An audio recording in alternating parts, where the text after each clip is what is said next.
Good morning, everybody. How are you today? I hope that you're all doing well. All right. So I thought that this hearing was supposed to start at like 9:30 my time, but it's supposed to start at 9 o'clock my time. So I do want to go over a little bit of what they're going to be talking about because they're going to be discussing facial recognition in this hearing. So if you want to see what they're going to be talking about regarding it, then keep on watching, and after we go through it, then we will play the hearing. And if we are behind, and sometimes the government starts late anyway, so if we are behind in the stream, then we'll just speed it up a little bit so that we can catch up to the live one. So good morning, everybody, and welcome to Grow the Info. If you have not been here before, then you will find that around here we like to bring you good information that you can verify yourself through the actual official sources and everything. And you can check out all of our stuff on growtheinfo.com. We oftentimes link everything that we refer to in the streams on there, and I put out big lists of press releases and all kinds of good stuff. You can follow us on Twitter and Instagram. At growtheinfo is our name. And I try to put out USDA recall notices and stuff on there when I see them. I haven't seen any recall notices recently, so that's good. But they did, recently, like last week, there was a recall on an undeclared allergen in meatballs, and there was another food product that was added to the Allmark egg recall thing that's been going on. So those are the only things that have been going on with that recently, so that's why we haven't talked much about it. All right, so they're going to be talking about facial recognition in today's hearing. And of course, this is something we see with a lot of even apps on a phone, or even like high-tech security equipment. From the small to the big, we see the facial recognition thing happening. And if you're unaware, even something like Snapchat uses facial recognition to be able to know where to put the little eyes and stuff, and where to put everything on your face. Hold on, I thought I heard something in the background. I hope I don't have something else running. Okay, so the Snapchat filters. In order to know where to put things on your face, it has to read your face to know where the eyes are. But at the same time, as we've seen, there are very funny videos of somebody sneezing and the beard thing being flung off their face, or like all of a sudden whatever it is, the little accessory thing that the filter puts on will jump to somewhere else in the screen. So while this facial recognition is becoming better and more high-tech all of the time, we know that there are a lot of issues with it. There have been people that have been charged because they were falsely identified by facial recognition software. So it's something to be a little bit concerned about, and the government is going to be, they've done a few hearings on this already. I'll show you where to get the links to those hearings and the information on them as well. And okay, let's get into it, because they're going to be starting here soon, probably.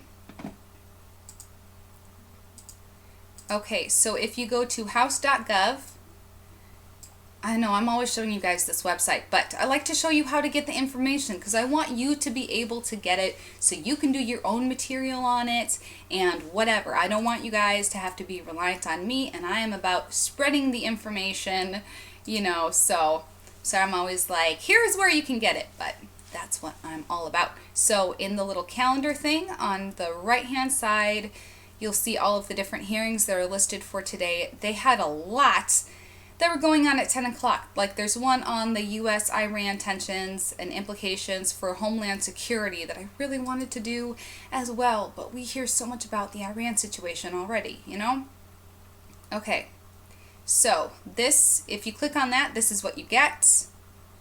When you scroll down, it says background, and you can see it says National Institute of Standards and Technology issued a new report in December. Issued is a link.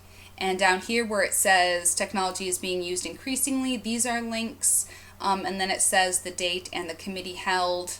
In both of these two sentences, held are links. So those are all links where you can find the previous information that they have issued regarding this. And of course, I have it pulled up so that we can look at it quickly,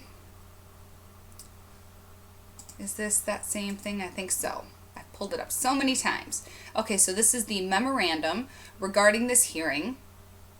It gives a little bit of background. I think a lot of us are aware of how social media sites, shopping malls, and elsewhere advertisement, security, access, photo, video data identification, and accessibility, all kinds of stuff, they are using facial recognition for.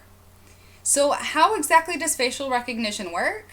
It reads the photons that are bounced back to the camera from your face. So one of the problems with that is if you have something that's on your face, or if you do something to your face to adjust how the photons are coming back, then it's going to read your face falsely.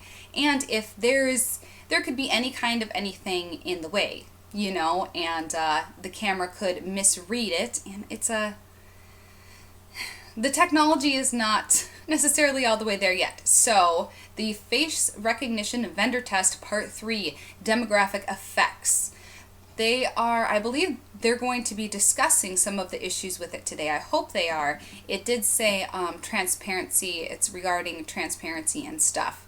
So I'm not sure how much they are going to talk about the issues that they face with this facial recognition software, but they might.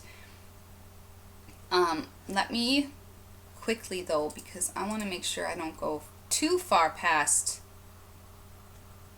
when it pulls up when they start. How is everybody doing today? I hope you're all doing well. They have already started. Darn it. Okay, we will go through this quickly. This is a third in a series of reports on ongoing facial recognitions.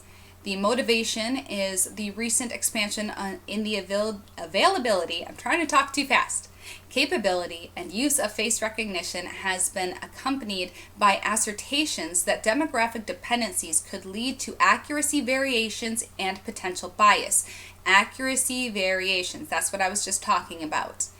A report from Georgetown University work noted that prior studies articulated sources of bias described the potential impacts, particularly in a policing context, and discussed policy and regulatory implications. Additionally, this work is motivated by studies of demographic efforts in more recent face recognition and gender estimation algorithms. So they are not just using this facial recognition software to be able to track a certain criminal.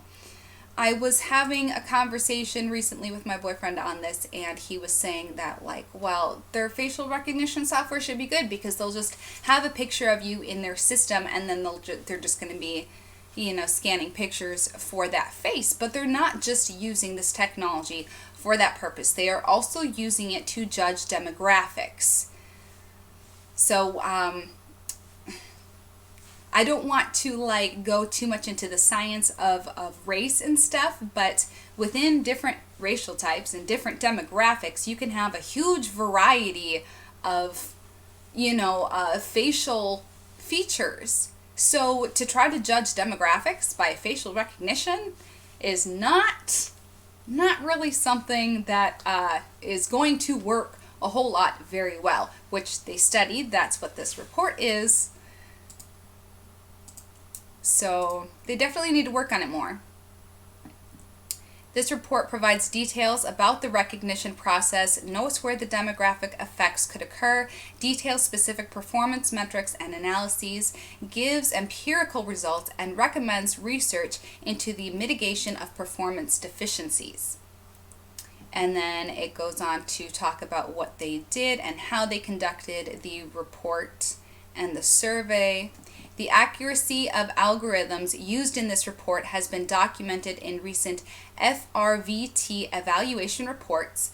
These show a wide range in accuracy across developers, with the most accurate algorithms producing many fewer errors. These algorithms can therefore be expected to have smaller demographic differentials. And it does talk about false positives and false negatives. And it goes on to give And, I mean, impact of errors. I don't feel the need to read through that, but I think we all know if you are identified as being somebody that you're not, that can have really bad consequences. Identification algorithms, referred to commonly as one-to-many or I-to-N search algorithms, notionally compare features extracted from a search probe image with all feature vectors previously enrolled from gallery images. That can definitely be an issue, because if they're taking it from gallery images, they have to make sure that there is a wide enough variety in that gallery for that algorithm to be able to have all of the variation of human faces. That's kind of hard to do. And there is it talks a lot about the false positives and stuff. It talks about training algorithms, analyze cause and effect, consider the effect of cameras. And then it has tables. Okay, whereas there was one specifically that had to do with eyes. Where is it? Let's go to here. I know how I found it, so I'm sorry.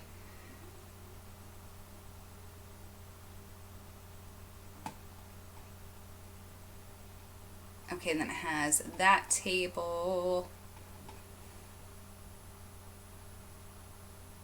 Okay, collection and use of face and iris. The texture of the human iris is known to have a structure that, when imaged and processed by published feature extraction algorithms, will correctly discriminate between identical twins, something that contemporary marketplace face algorithms do not. Of course, it's going to have a hard time differentiating between twins. Your iris is different. And again, how do they track your face? How do they scan it? It shoots out photons, or it just measures out the photons that are coming back when the light hits your face, and the photons bounce off your face, and that's how we see, is because photons bounce off of something and come back and hit our eyes. That's the same way a camera works. That's why you have to have a flash on the camera at night, because there aren't enough photons. So it just measures the photons. So if your face measures the same as somebody else's, it's going to falsely identify you. Okay, if you put some kind of prosthetic on so that photons were bouncing differently off your face, it would falsely identify you. So now they are talking about scanning our eyeballs, like Minority Report. Welcome to the future.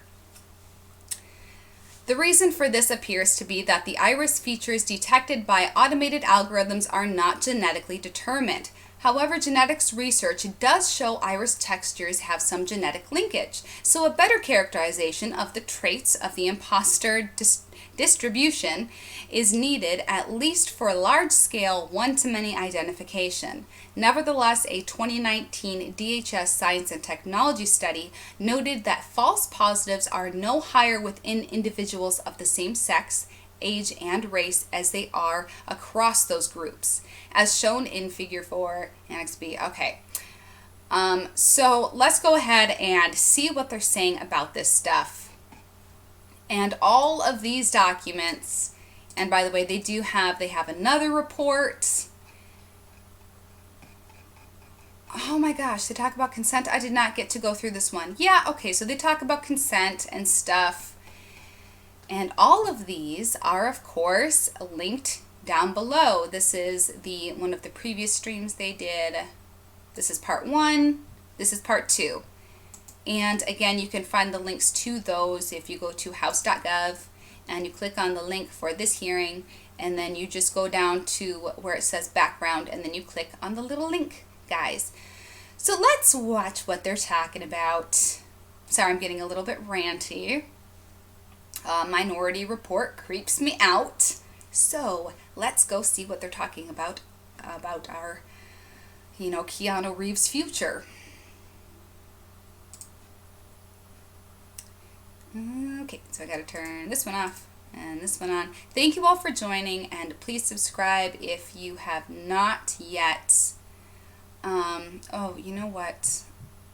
I'm not going to be able to rewind it from here. We're just going to jump in because they've only been talking for 17 minutes. So it probably hasn't gotten super juicy yet, so we're just going to go ahead and jump in there.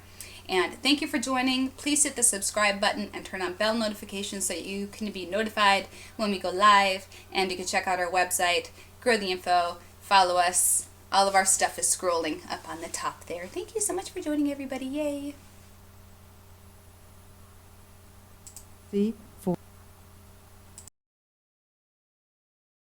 Privacy Forum. Dr. Charles Romain is the director at the Information Technology Laboratory of the National Institute of Standards and Technology.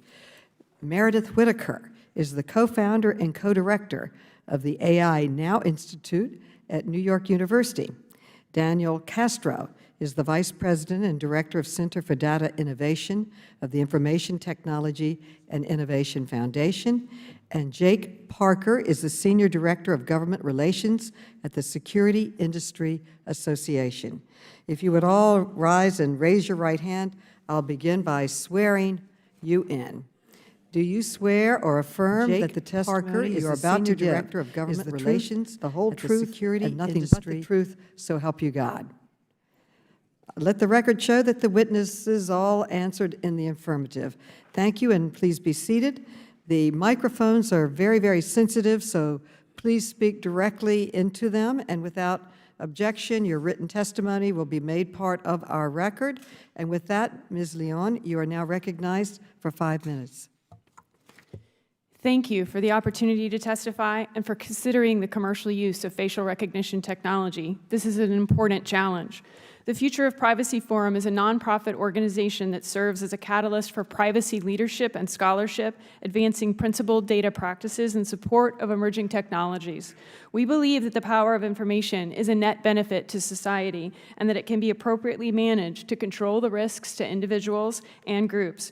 Biometric systems such as those based on facial recognition technology have the potential to enhance consumer services and improve security, but must be designed, implemented, and maintained with full awareness of the challenges they present. Today, my testimony focuses on establishing the importance of technical accuracy in discussing face image-based systems, considering the benefits and harms to individuals and groups, and recommending express consent as the default for any commercial use of identification or verification systems. Understanding the specifics of how a technology works is critical for effectively regulating the relevant risks. Not every camera-based system is a facial recognition system. A facial recognition system creates unique templates stored in an enrolled database. These databases are used then to verify a person in a one-to-one match or identify a person in a one-to-many search. If a match is found, that person is identified with greater or lesser certainty depending on the system in use, the threshold and settings in place, and the operator's expertise. Thus, recognition systems involve matching two images. Without additional processing, they do not impute other characteristics to the person or image. There's been a great deal of confusion on this point in the media, particularly in contrast to facial characterization or emotion detection software, which attempts to analyze a single image and impute characteristics to that image, including gender and race. These systems may or may not link data to particular individuals, but they carry their own significant risks. Accuracy requirements and capabilities for recognition and characterization systems vary with context. The level of certainty acceptable for verifying an individual's identity when unlocking a mobile device is below the standard that should be required for verifying that an individual is included on a terrorist watch list. In addition, quality varies widely among suppliers based on liveness detection, the diversity of training data sets, and the thoroughness of testing methodologies. The high quality of systems at the top of the NIST rankings reflect their ability to meet these goals. For example, the most recent NIST report highlights accuracy outcomes that were 100 times worse for certain groups, but the best systems achieved results across demographic groups with variations that were, in NIST's words, undetectable. However, the real harms arising from inaccurate and recognition and characterization systems cannot be ignored. Individuals already use facial recognition to open their phones, access bank accounts, or organize their photos. Organizational benefits include more secure facility access, enhanced hospitality functions, and personalized experiences. New uses are being imagined all the time, but the potential harms are real. In addition to inaccuracy, concerns about real-time surveillance societies have led individuals and policymakers to express significant reservations. The decision by some municipalities to legislatively ban all use of facial recognition systems by government agencies reflects these heightened concerns. The ethical considerations of where and how to use facial recognition systems exceed traditional privacy considerations, and the regulatory challenges are complex. Even relatively straightforward legal liability questions prove difficult when many parties bear some share of responsibility. When considering the scope of industries hoping to use this technology, from educational and financial institutions to retail establishments, the potential impacts on individuals are mind-boggling. As with many technologies, facial recognition applications offer benefits and generate risks based on context. Tracking online preferences and personalizing consumer experiences are features some people value, but others strongly oppose. Tying these options closely to the appropriate consent level is essential. While FPF prefers a comprehensive privacy bill to protect all sensitive data, including biometric data, we recognize that Congress may choose to consider technology-specific bills. If so, our facial recognition privacy principles provide a useful model, particularly in requiring the default for commercial identification or verification systems to be opt-in, that is, express affirmative consent, prior to enrollment. Exceptions should be few, narrow, and clearly defined, and further restrictions should be tiered and based on the scope and severity of potential harms. Thank you for your attention and your commitment to finding a responsible regulatory approach to the use of facial recognition technology. Thank you. The chair now recognizes Dr. Romain for 5 minutes. Chairwoman Maloney, Ranking Member Jordan, and members of the committee, I'm Chuck Romain, Director of the Information Technology Laboratory at the Department of Commerce's National Institute of Standards and Technology, known as NIST. Thank you for the opportunity to appear before you today to discuss NIST's role in standards and testing for facial recognition technology. In the area of biometrics, NIST has been working with public and private sectors since the 1960s. Biometric technologies provide a means to establish or verify the identity of humans based upon one or more physical or behavioral characteristics. Face recognition technology compares an individual's facial features to available images for verification or identification purposes. NIST's work improves the accuracy, quality, usability, interoperability, and consistency of identity management systems and ensures that United States interests are represented in the international arena. NIST research has provided state-of-the-art technology benchmarks and guidance to industry and to U.S. government agencies that depend upon biometrics recognition technologies. NIST's Face Recognition Vendor Testing Program, or FRVT, provides technical guidance and scientific support for analysis and recommendations for utilization of face recognition technologies to various U.S. government and law enforcement agencies, including the FBI, DHS, CBP, and IARPA. The NIST FRVT Interagency Report 8280, released in December 2019, quantified the accuracy of face recognition algorithms for demographic groups defined by sex, age, and race or country of birth, for both one-to-one and one-to-many identification search algorithms. It found empirical evidence for the existence of demographic differentials in face recognition algorithms that NIST evaluated. The report distinguishes between false positive and false negative errors and notes that the impacts of errors are application dependent. NIST conducted tests to quantify demographic differences for 189 face recognition algorithms from 99 developers using 4 collections of photographs with 18.27 million images of 8.49 million people. These images came from operational databases provided by the State Department, the Department of Homeland Security, and the FBI.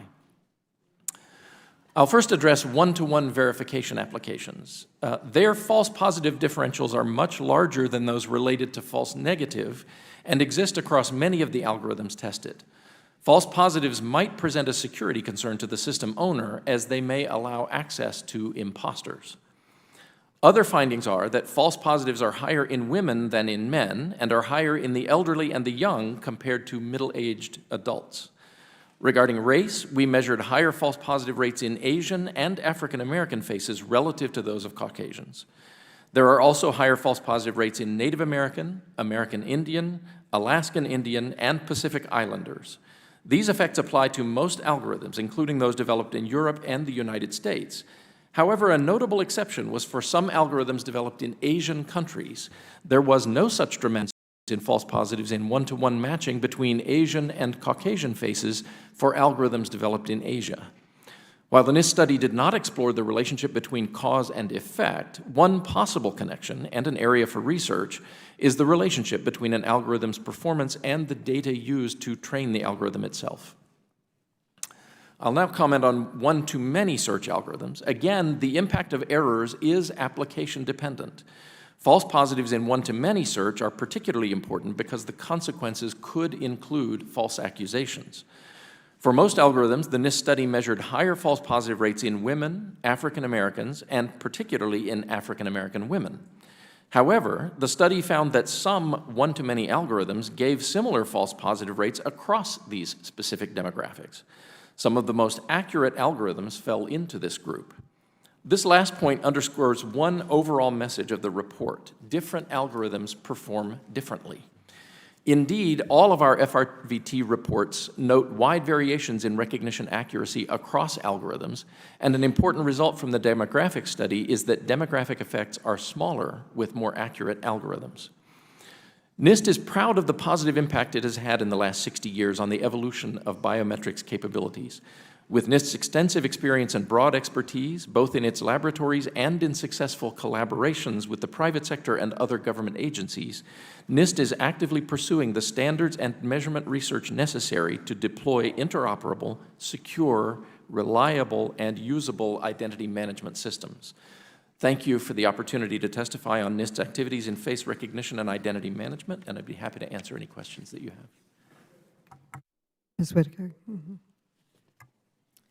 Chairwoman Maloney, Ranking Member Jordan, and members of the committee, thank you for inviting me to speak today. My name is Meredith Whitaker, and I'm the co-founder of the AI Now Institute at New York University. We're the first university research institute dedicated to studying the social implications of artificial intelligence and algorithmic technologies. I also worked at Google for over a decade. Facial recognition poses serious dangers to our rights, liberties, and values, whether it's used by the state or private actors. The technology does not work as advertised. Research shows what tech companies won't tell you, that facial recognition is often inaccurate, biased, and error-prone. And there's no disclaimer to warn us that the populations already facing societal discrimination bear the brunt of facial recognition's failures. As Dr. Romain mentioned, the most recent NIST audit confirmed that some systems were 100 times less accurate for Black and Asian people than for white people. But this isn't facial recognition's only problem, and ensuring accuracy will not make it safe. Facial recognition relies on the mass collection of our biometric data.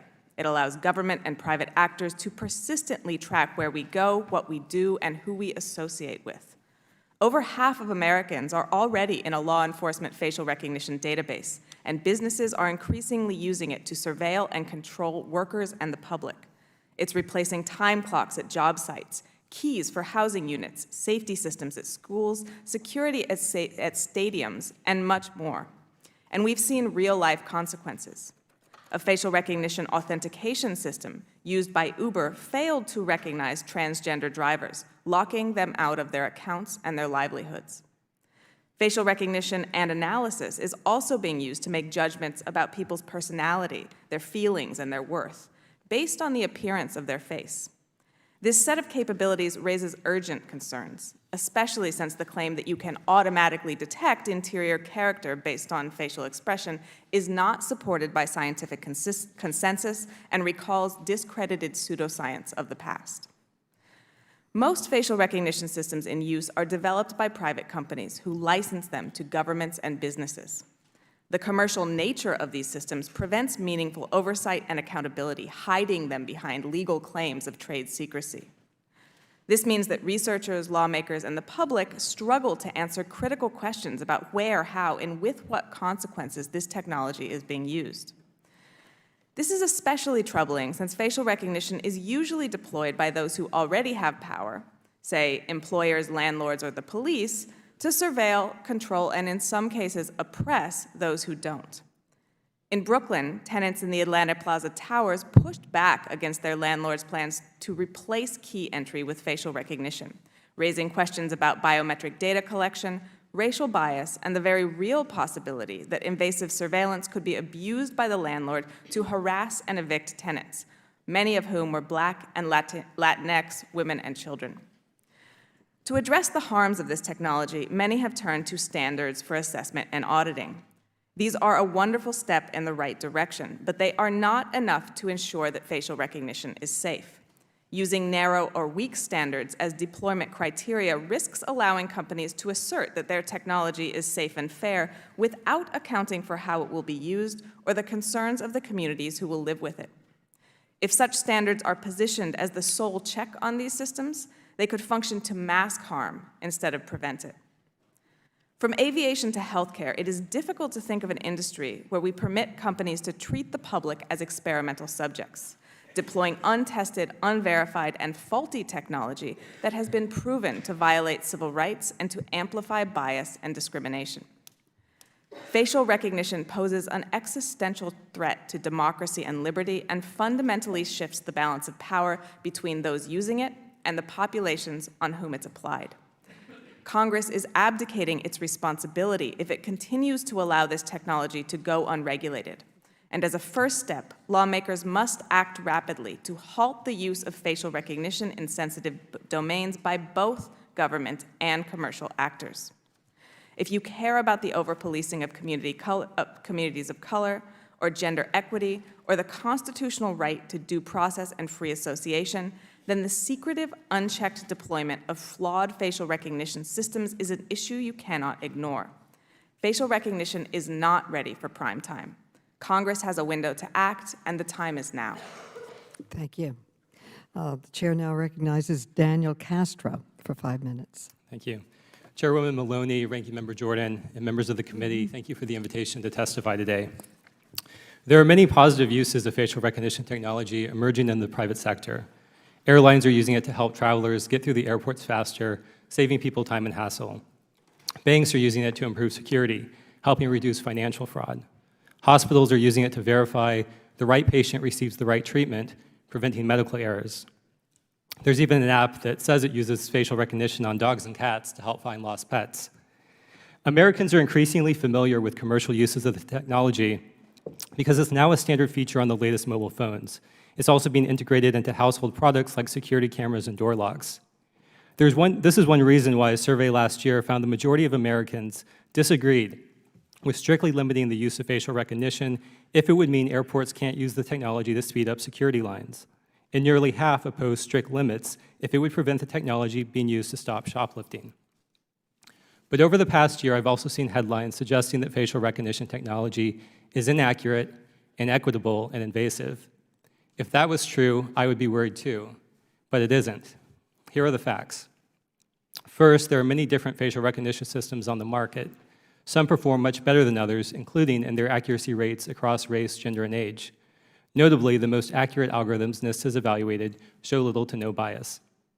These systems continue to get measurably better every year, and they can outperform the average human. Second, many of the leading companies and industries responsible for developing and deploying facial recognition have voluntarily adopted robust privacy and transparency guidelines. These include voluntary standards for digital signs and consensus-based multi-stakeholder guidelines developed for the broader technology community. But while the private sector has made significant progress on its own, Congress also has an important role. I'd like to suggest 7 key steps. First, Congress should pass comprehensive legislation to streamline consumer privacy regulation, preempt state laws, and establish basic data rights. While it may be appropriate to require opt-in consent for certain sensitive uses, such as in healthcare or education, it won't always be feasible. For example, you probably can't get sex offenders to agree to enroll in it, so opt-in should not be required across the board. Legislation should also be technology neutral, and it shouldn't treat facial recognition differently than other types of biometrics. In addition, a federal law should not establish a private right of action because that would significantly raise costs for businesses, and these costs would eventually be passed on to consumers. Second, Congress should direct NIST to expand its evaluation of commercial facial recognition systems to reflect more real-world commercial uses, including cloud-based systems and infrared systems. NIST also should continue to report performance metrics on race, gender, and age, and NIST should develop a diverse facial images dataset for training and evaluation purposes. Third, Congress should direct GSA to develop performance standards for any facial recognition system that the government procures, including for accuracy and error rates. This will ensure federal agencies don't waste tax dollars on ineffective systems or systems with significant performance disparities. Fourth, Congress should fund deployments of facial recognition systems in government, for example, using it to improve security in federal buildings and expedite entry for government workers. Fifth, Congress should continue to support federal funding for research to improve the accuracy of facial recognition technology as part of the government's overall commitment to investing in artificial intelligence. One of the key areas of fundamental AI research is computer vision, and the U.S. government should continue to invest in this technology, especially as China makes gains in this field. Sixth, Congress should consider legislation to establish a warrant requirement for authorities to track people's movements, including when they use geolocation data from facial recognition systems. Finally, Congress should continue providing due oversight of law enforcement. That should include ensuring that any police surveillance of political protest is justified and conducted with appropriate safeguards, and it should include scrutinizing racial disparities in the use of force among communities of color. Congress also should require the Department of Justice to develop best practices for how state and local authorities use facial recognition. This guidance should include recommendations on how to publicly disclose when law enforcement will use the technology, what sources of images will be used, and what the data retention policies will be. Congress should always consider the impact of new technologies and ensure there are proper guardrails in place to protect society's best interest. In the case of facial recognition technology, there are many unambiguously beneficial opportunities to use the technology, such as allowing people who are blind who suffer from face blindness to identify others. So rather than imposing bans or moratoriums, Congress should support positive uses of the technology while limiting the potential misuse and abuse. Thank you again. I look forward to answering any questions. Thank you. Jake Parker is recognized for 5 minutes. Good morning, Chairwoman Maloney, Ranking Member Jordan, and distinguished members of the committee. My name is Jake Parker, Director of Government Relations for the Security Industry Association. SIA is a trade association representing businesses that provide a broad range of security products for the government, commercial, and residential users while employing thousands of innovators in the United States and around the globe. Our members include many of the leading developers of facial recognition technology and many others that offer products that incorporate or integrate with this technology for a wide variety of applications. SIA members are developing tools and technologies to enhance security and convenience for consumers and enterprise users. It is because of the experience our members have in building and deploying this technology we're pleased to be here today to talk to you about how it can be used consistent with our values. We firmly believe that all technology products, including facial recognition, should only be used for lawful, ethical, and non-discriminatory purposes. That way, we as a society can have confidence that facial recognition makes our country safer and brings value to our everyday lives. So in commercial settings, facial recognition offers tremendous benefits. For example, it can be used to allow individuals to securely, quickly, and conveniently prove their identity in order to enter a venue, board a commercial airplane, perform online transactions, or seamlessly access personalized experiences. In addition, companies are using the technology to improve the physical security of their property and their employees against the threat of violence, theft, or other harm. Additionally, as you know, government agencies have made effective use of facial recognition for over a decade to improve homeland security, public safety, and criminal investigations. And one important example of the use of this technology is to identify and rescue trafficking victims. It's been used in almost 40,000 cases in North America, identifying 9,000 missing children and over 10,000 traffickers. According to news reports, a law enforcement officer in California last year saw a social media post about a missing child from the National Center for Missing and Exploited Children. After law enforcement used facial recognition, the victimized child was located and recovered. And another notable success story, NYPD detectives last year used this technology to identify a man who sparked terror by leaving a pair of rice cookers at the Fulton Street subway. Using facial recognition technology along with human review, detectives were able to identify the suspect within an hour. The chief of detectives was quoted as saying, to not use this technology would be negligent.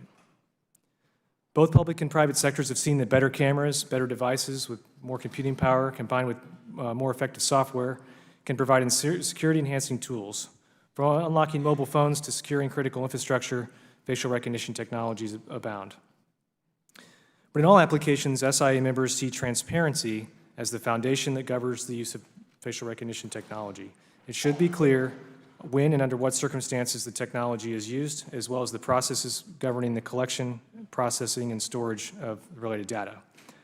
We support sensible safeguards that promote transparency and accountability as the most effective way to ensure that responsible use of the technology without unreasonably restricting tools that have become essential to public safety. Additionally, SIA does not support moratoriums or blanket bans on the use of this important technology. As the committee works on the proposals mentioned earlier requiring greater accountability for federal government use, we encourage private sector developers to be brought into the conversation to present our real-world views on how the technology works and should be best managed. We hope you also remember the important role the government plays in supporting biometric technology improvements, and at a minimum, Congress should provide NIST with the resources it needs to support the expansion of these efforts. As we think about regulation, we believe that any efforts specific to commercial use make sense in the context of national data privacy policy. Many legislative efforts in this area include biometric information, and was said earlier, we think this needs to be tech neutral, but this is the right approach to include. In the meantime, we encourage our members to play an active role in providing end users with the tools they need to use this technology responsibly. In order to make this come to fruition, SIA is developing a set of use principles on the technology. So this hearing comes on the heels of a recent NIST study in which generated a lot of news and a fair amount of controversy. It's important to note that biometric technology companies have been working closely with NIST for decades, handing over their technology and allowing the government to rigorously test it and publicly post the results. And it's improving every year to the point where the accuracy is reaching that of automated fingerprint comparison, which is viewed as the gold standard for identification. The most important significant takeaway from the NIST report is that it confirms facial recognition technology performs far better across racial groups than had been widely reported before. According to NIST data, only 4 out of 116 verification algorithms tested using the mugshot database had false match rates more than 1% for any demographic. While it's tremendous progress for users of biometrics, we are committed to continuing to provide technology so that all users can be comfortable with it and the transparency and privacy policy surrounding its deployment to improve the technology. On behalf of SIA, thanks for the opportunity to appear before you today, and we look forward to working with you. Thank you. Dr. Romain, I would like to ask you about the study that you released last month and that you mentioned in your testimony, and I'd like to ask unanimous consent to place that study in the record without objection. We all know that commercial facial recognition technology continues to expand in both the public and private sectors, but your new study found that facial recognition software misidentified persons of color, women, children, and elderly individuals at a much higher rate. And in your study, you evaluated 189 algorithms from 99 developers. Your analysis found that false positives were more likely to occur with people of color, and is that correct? It is correct for the largest collection of the algorithms, that's correct. And your report also found that women, elderly individuals, and children were more likely to be misidentified by the algorithms. Is that correct? That is correct for most algorithms. Now, in women's health, they used to do all the studies on men. When you were doing these studies, were you doing them on men's faces as a pattern, or were you using women's faces? No, we had a substantial set of images that we could pull from, and so we were able to represent a broad cross-section of demographics. Okay, did these disparities in false positives occur broadly across the algorithms that you tested? They did occur broadly for most of the algorithms that we tested. And your study states, and I'm quote, across demographics, false positive rates often vary by factors or 10 to beyond 100 times, end quote. These are staggering numbers, wouldn't you say? How much higher was the error rate when the algorithms were used to identify persons of color as compared to white individuals? So as we state in the report, the error rates for some of the algorithms can be significantly higher from 10 to 100 times the error rates of identification for Caucasian faces for a subset of the algorithms. And what was the difference in the misidentification rate for women? Similar rates of 10 to 100? 10 to 100. I'll have to get back to you on the exact number, but it's certainly a substantial difference on some algorithms. What about black women? Was that higher? Black women have a higher rate of on some algorithms on the same algorithms that we're discussing than either black faces broadly speaking or women broadly speaking. Black women were even had differentials that were even higher than either of those two other demographics. So what were they? Substantially higher, on the order of 10 to 100. Okay. And misidentification, as we all know, can have very serious consequences for people. When they're falsely identified, it can prevent them from boarding a plane or entering the country. It can lead to someone being falsely accused or detained or even jailed. So I'm deeply concerned that facial recognition technologies have demonstrated racial, gender, and age bias.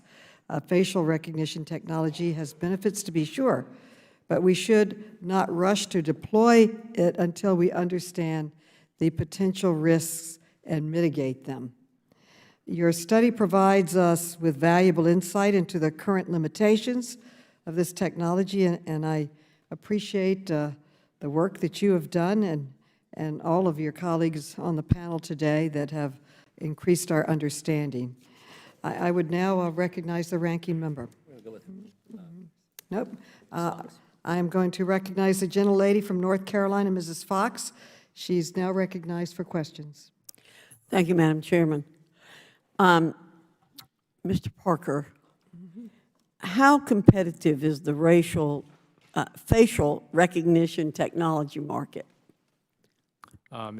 It's extremely competitive because the advances in technology over the last couple of years, particularly the dramatic increase in accuracy over the last 3 to 5 years, combined with advances in imaging technology, have really made the products more affordable, and therefore there's been more interest from consumers and then more entry to the market from competitors.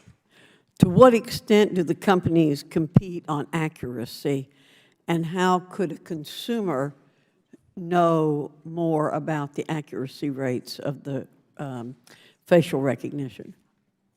Okay, so they do compete on accuracy, and the NIST program plays a really helpful role here in providing a useful benchmark and measurement of accuracy. And so the companies are competing with each other to get the best scores on those tests. Companies also do their own private testing and make those results available to their customers. And there's an important distinction, though, as well, because in the NIST testing, you have static data sets. There's specific photo sets they're using that are already there, whereas those aren't necessarily the same type of images that you'd be seeing in a deployed system.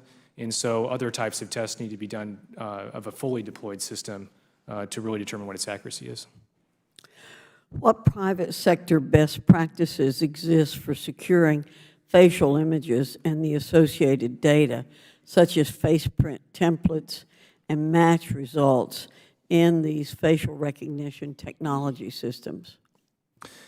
So as I mentioned earlier, SIA is developing a set of best use practices, but that's based on the fact that many of our members have produced best practices they work with their customers on to implement that would accomplish privacy goals.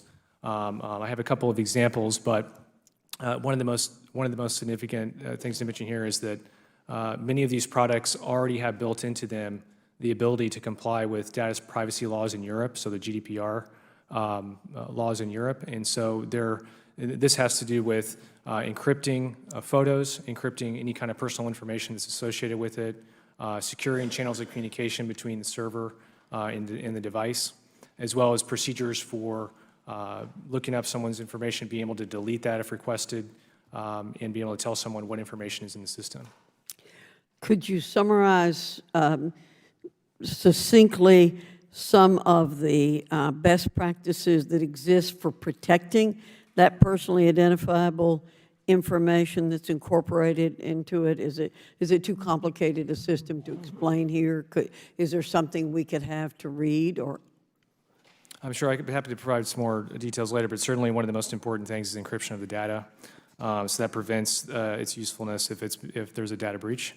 Also, it's important to point out that we talked about the face template is what the system uses to make a comparison between two photos. So by itself, it's basically like the digital version of your fingerprint that's turned into a number in a fingerprint system. By itself, if that data is compromised, it's not useful to anyone because the proprietary software is the only thing that can read it. I've been reading a lot about the difference between Europe and us in developing these kinds of techniques recently. A number of state and international policies are impacting how information is collected. For example, Illinois, Washington, Europe's GDPR directly address privacy information. How have commercial entities conformed to these new legal structures? So what we're seeing is that we're adapting here, and that we're already building in these features to products in anticipation, first of all, because it's just good practices, right, that many of the things that GDPR requires, but also we anticipate there to be a similar framework here at this country at some point, and so being proactive in building some of those things in. Thank you, Madam Chairman. I yield back. Much. We now recognize the gentlewoman from the District of Columbia. Ms. Norton is now recognized for questions. Thank you, Madam Chair. This is an important hearing, but I must say I think we're playing catch-up. And the way to demonstrate that, I think, most readily is what the cell phone companies are already doing with this technology. Private industry appears to be way ahead of where the Congress or the federal government is. And the interesting thing is they're responding to consumers. And it appears that consumers may already be embracing facial recognition in their own devices, because the latest, as they compete with one another, almost all of them have incorporated facial recognition already in their latest mobile products. And of course, if one does it, the other is going to do it, and Apple and Samsung and all the rest of them already do it. You can unlock your cell phone by scanning your face. Now, the public thinks this is, and I suppose they're right, this is a real convenience instead of having to log in those numbers. And they've grown accustomed, frankly, to cameras. I remember when cameras were first introduced in the streets and people said, oh, that's terrible. Then of course, there's no right to privacy once you go in the streets, but we've been talking about my cell phone. There's a lot of private information in there. According to recent reports, this technology is not foolproof. That's my concern. That, for example, a simple photograph can fool it in some instances, or unauthorized individuals could get into your cell phone, and any sensitive information that you happen to have in there, and a lot of people store things like, of course their email is there, but banking and the rest of it. Ms. Leong, do you see problems that are already there of companies now integrating facial technology onto consumer devices like this? You know, are we too far behind to do anything about it, because it looks like the public sees convenience, and I don't hear anybody protesting it. Would you comment? Thank you very much. I think that's an excellent question, since we do see the use cases advancing quickly in many applications. As you say, with phones being one of the most personalized ones that people have, I think they make a good example, too, of some of the variations that are in place in the market of the different ways that facial recognition technology is being used. For example, in your phone, I'm going to use Apple as the example, and this is my best understanding, I obviously don't work for or speak for Apple, takes a representative picture of your face using both infrared technology and 3D imaging in order to prevent things like using a photo or using another person, and it takes it at a level of detail that stands up to about a 1 in 10 million error rate, which is a pretty substantive level for something that is in fact part of a two-factor process. So you have to have the phone, and then you have to know whose phone it is and have their face, and then you have to match whatever that standard is. So that's actually a pretty robust standard for the level of risk involved in what might be, have a lot of personal data, but is one level of concern for people being violated. A facial recognition system that identifies somebody off of a video feed as a suspect in a crime would be an entirely different level of risk, entirely different level of implication on that person, and certainly should be considered and potentially regulated in a very different way than that. So yes, I do think we see those things being used in different ways already. Some of those have already started to have some blowback on them in things like the criminal justice system, and that I think is what has really gotten people's attention and said, where are the places that we need to draw those lines and say it shouldn't be used here in these cases, maybe at all, or if it is, it should be used in very limited and regulated ways. Ms. Whitaker, can I ask you about the average consumer?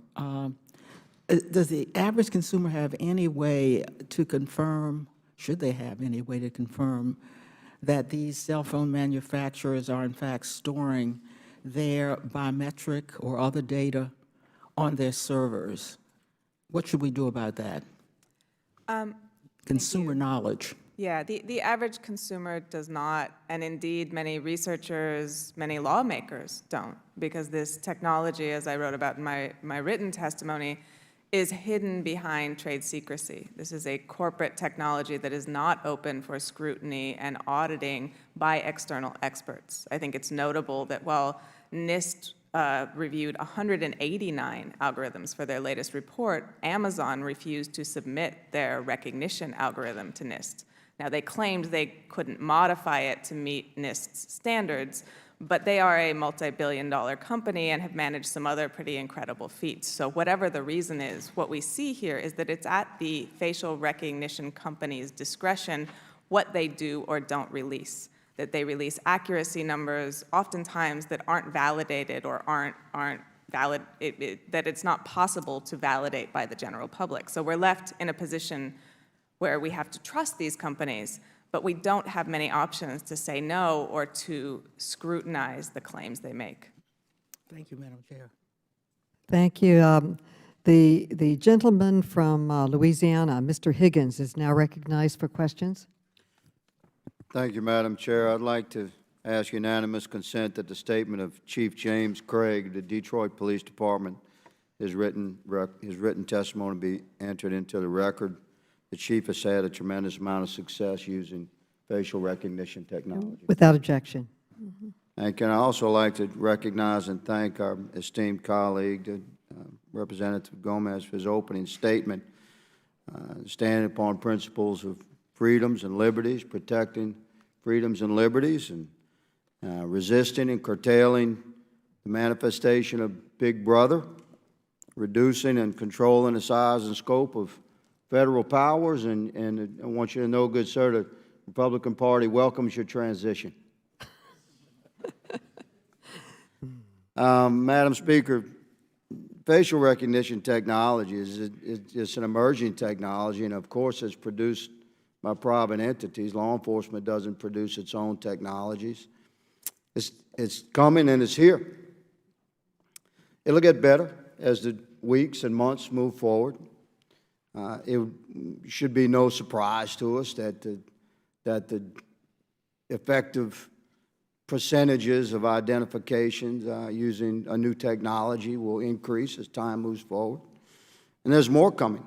There's total person recognition technology coming. It measures the specific physical features of individuals, see their gait, length of their arms, etc. This technology is coming. Now, what we should seek is a means by which to make sure that Big Brother is not coming. Now, I have a background in law enforcement, and recognition technology has become manifest in many ways. You have license plate readers being used from sea to shining sea. These are readers in police units that drive around, read license plates. If we're looking for a suspect vehicle, and we have an eye out for a particular vehicle, particular color, that's human recognition. We see that vehicle, we read the license plate, we have license plate readers reading every plate we pass. If it's expired or the associated driver's license to that registered vehicle is a person that's wanted, then we'll keep an eye on that vehicle. And if the guy that walks out the building and gets in that vehicle appears to be the suspect that we've identified or we have a warrant for, then there's going to be some interaction there. This is a technology that has evolved and become manifest over the last 15 or 20 years, and it's gotten very effective. Prior to facial recognition technology, it was completely common that we used digital record from crime scene, images frozen, the best picture we could get from a crime scene video from surveillance cameras at the business or whatever was available to us. We'd pass these images on, have the shifts watch these images, and someone in shift, odds are pretty good. Somebody would recognize that guy. But this is the beginning. Recognition is the beginning of an investigation. It helps law enforcement cultivate a person of interest for us to speak to. There can never be a time where there's just two things we stand against. And this is where the ranking member and I have had discussions at length. Both of us stand against live streaming the images of free Americans as they travel and enter businesses or go to and fro across America through some database, and all of a sudden the police show up and to interview that guy. But solving a crime, we're already using digital images to the best of our ability to solve crimes. And every American should recognize that this is an important tool. The Chief's written statement, which I've asked to be submitted and the Chairwoman has graciously accepted, has several examples of incredible success using this technology. I'm going to have a question I'll submit in writing, if I may, Madam Chair, for Mr. Parker and Mr. Romain and Ms. Whitaker. I have three specific questions, which time will not allow. This is an important topic. We've had several hearings about it.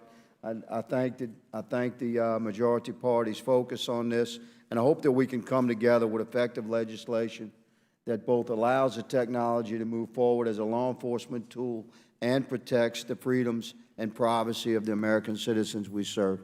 I yield. Thank you. I now recognize the gentleman from Massachusetts, Mr. Lynch, is now recognized for questions. Thank you very much, Madam Chair, and I want to thank you and the ranking member for collaborating on this hearing and approaching it in the right way, I think. First of all, I want to thank the witnesses for your testimony. I think it's very helpful. As I understand it, and I'm not sure, I'm a little skeptical, they tell me that the facial recognition that you use on your phone with the iPhone, that at least the way iPhone says they handle this is that the indicia of identity stays on the phone and doesn't go up to a server at this point.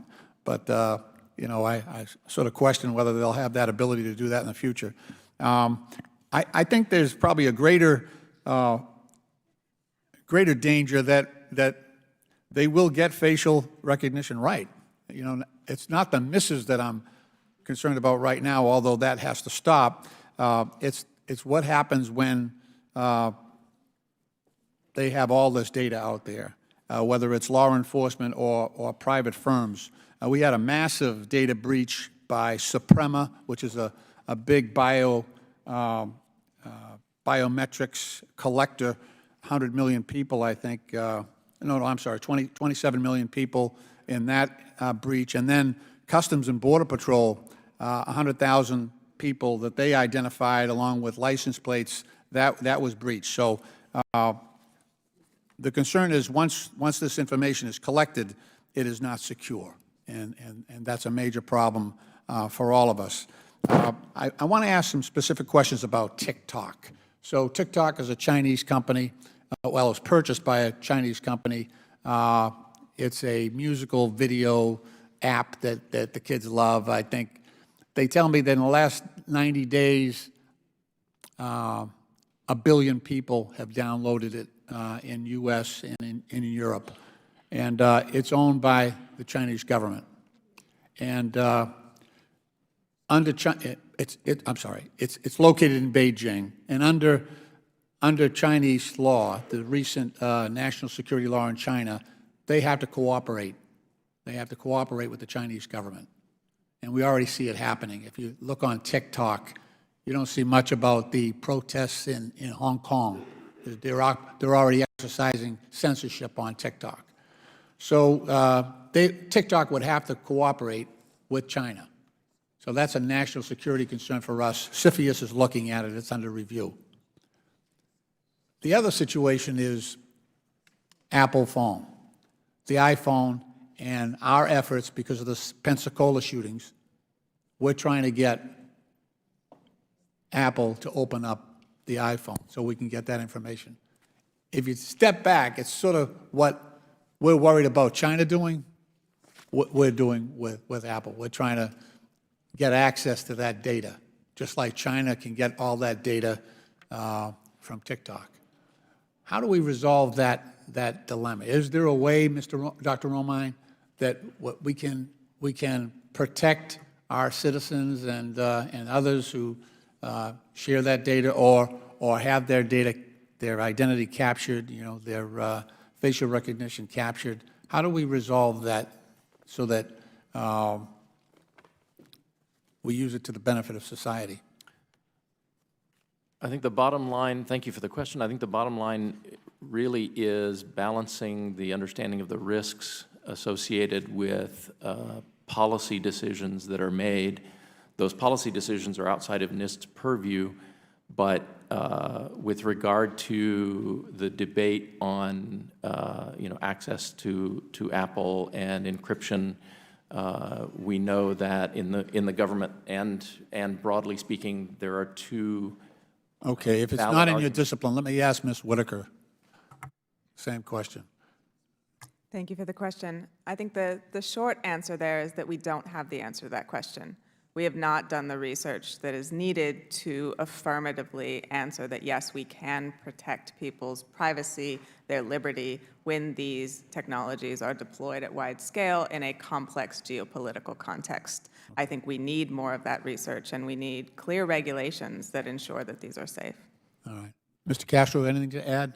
Yeah, I just say, I think we need to unabashedly support encryption. I think when you have end-to-end encryption, consumers have control over their data, and then the third parties don't.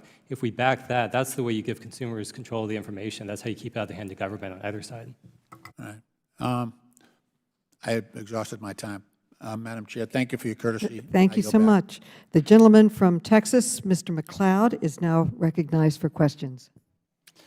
Hello, thank you all again for being here and your work on this topic. This is an extremely important topic that obviously we're going through the birth pains of development on this new technology. Mr. Parker, the government use of facial recognition technology, are they using technologies that are primarily developed by the government or commercial entities? I believe that's a mixture of both. So in some cases, especially with federal agencies, they've developed their own systems over time. But I think increasingly it's moving to commercial solutions, I believe. Commercial solutions. And Dr. Romain, maybe Mr. Castro, you can help with this. What's been the industry response to the NIST report? From our perspective, industry has been involved from the outset. They've been very supportive of the efforts that we've undertaken in FRVT over the last 20 years. So it's been it's generally a very positive thing. Industry feels challenged to do better. Yeah, if we can just add, I think it depends on the industry. You know, those that are participating really value it. But as I noted, I mean, it's excluding a lot of the technologies that we're using today. So it excludes, for example, Amazon, because Amazon's a cloud-based system. It excludes Apple's, because Apple's is an infrared system. We need to include those as well. Okay. And Mr. Castro, Mr. Parker, you both mentioned that it's been improving dramatically year by year, I guess. Would you say that we're weeks, months, years, decades away from getting this technology to an acceptable? I think if you look at the best performing algorithms right now, they are at that level of acceptance that we would want. They're, you know, error rates of 0.01%. I mean, that's incredibly small. And so when we're talking about even the magnitude of difference between error rates, if you have something that's 10 times worse, that's still 0.1% error rate. And it's 0.1% error rate. So that's, you know, 1 out of 10,000, 1 out of 1,000. These are very small numbers. All right. Mr. Parker. Yeah, so we're reaching, right, as Mr. Castro said, we're reaching that point now. I think, you know, there's some reasons why the industry is really focused on the false negative type error rates in reducing that over time. And I think and that's down to extremely low levels now. And this is documented that it's 20 times better now than it was 5 years ago. But I think, given the results of the demographic effects study, we're looking at now some of the false positive rates in trying to make those more uniform. So, you know, the way that, you know, achieving homogeneous rates, the way NIST defined that is those that are mostly the same across different demographic groups. And so I think, so there's important context to consider these, and that one is, that was been mentioned already, the total relative scale. I mean, 100 times 0.01 is 1%. But also, it's the context of what the consequences of errors could be, and in some cases it matters more than others. So like with law enforcement investigations, NIST actually says in its report that false positive differentials from the algorithm are immaterial. And the reason why that is because the way law enforcement uses the technology, they're looking at a set number of potential candidates that meet a criteria, usually like 50. In the case of the New York City incident I mentioned before, they actually looked through hundreds of photos that were potential matches. So there's that human element there that the technology functions as a tool to enhance their job. It's still up to a human to decide whether there's actual match. So in that case, the false negative error effect is much more important because you want to make sure that you're not missing someone that's actually in your data set. Yeah, could you speak potentially to how do we get this right from our perspective of where we sit? Because sometimes, you know, in advancements in technology or anything else, sometimes we step in as the federal government to fix a problem and actually end up creating an environment that prohibits the technological advancements or the natural market things that work to make us get to that solution. Sometimes we actually make us take a step back. So what's the right approach here? So I think, and this relates to what Mr. Congressman Higgins said earlier, facial recognition is just one of many advanced technologies. It's important that, you know, I think the issues that we have in talking about this don't really have to do with the technology, they have to do with how it's used. So I think we need to focus on addressing the concerns that we have through narrowly tailored restrictions if warranted. And I think that's the more sensible approach. And I think we've actually seen a proposal in the Senate that would do something like that. Thank you. I yield back. I now recognize the gentlewoman from Illinois, Ms. Kelly, for questions. Thank you, Madam Chair and Ranking Member, for holding this hearing and continue to make this an important issue for our committee. We've talked previously about bias in facial recognition and artificial intelligence generally, but the recent NIST face recognition vendor test, Part 3 on demographic effects, provides useful data on the development of commercial facial recognition programs.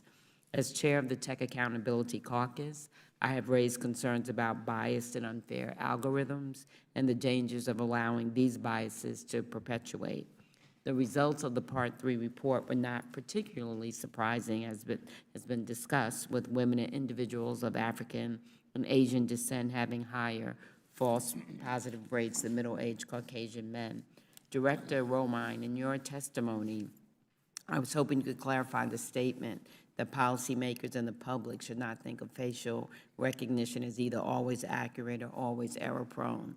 In my opinion, as policymakers, we should be pushing to have these technologies get as close to always accurate as possible. Why should we not strive to think of this technology as always accurate? And how long will we have to wait for this technology to reach close to always accurate for all demographic groups? Thank you for the question. I don't know how long it will be. I can't predict the future. The statement refers to the fact that the characteristics you have to include in any discussion are, you have to know the algorithm that you're using, and as my testimony stated, while many of the algorithms that we tested exhibit substantial bias or substantial demographic effects across 3 different demographics, the most accurate ones do not in the one-to-many categories. So you have to know the algorithm that you're using. You also have to know the context. So the ability to automatically identify Aunt Muriel in a family photo doesn't have a very high risk if you get that wrong. And so I think compare that to, the identification of a suspect, where there are some very serious concerns about ensuring that you get that right. So you have to know the context in which you're using the algorithm, you have to know the algorithm that you're using, and then you have to know the overall system. We test mathematical algorithms at NIST.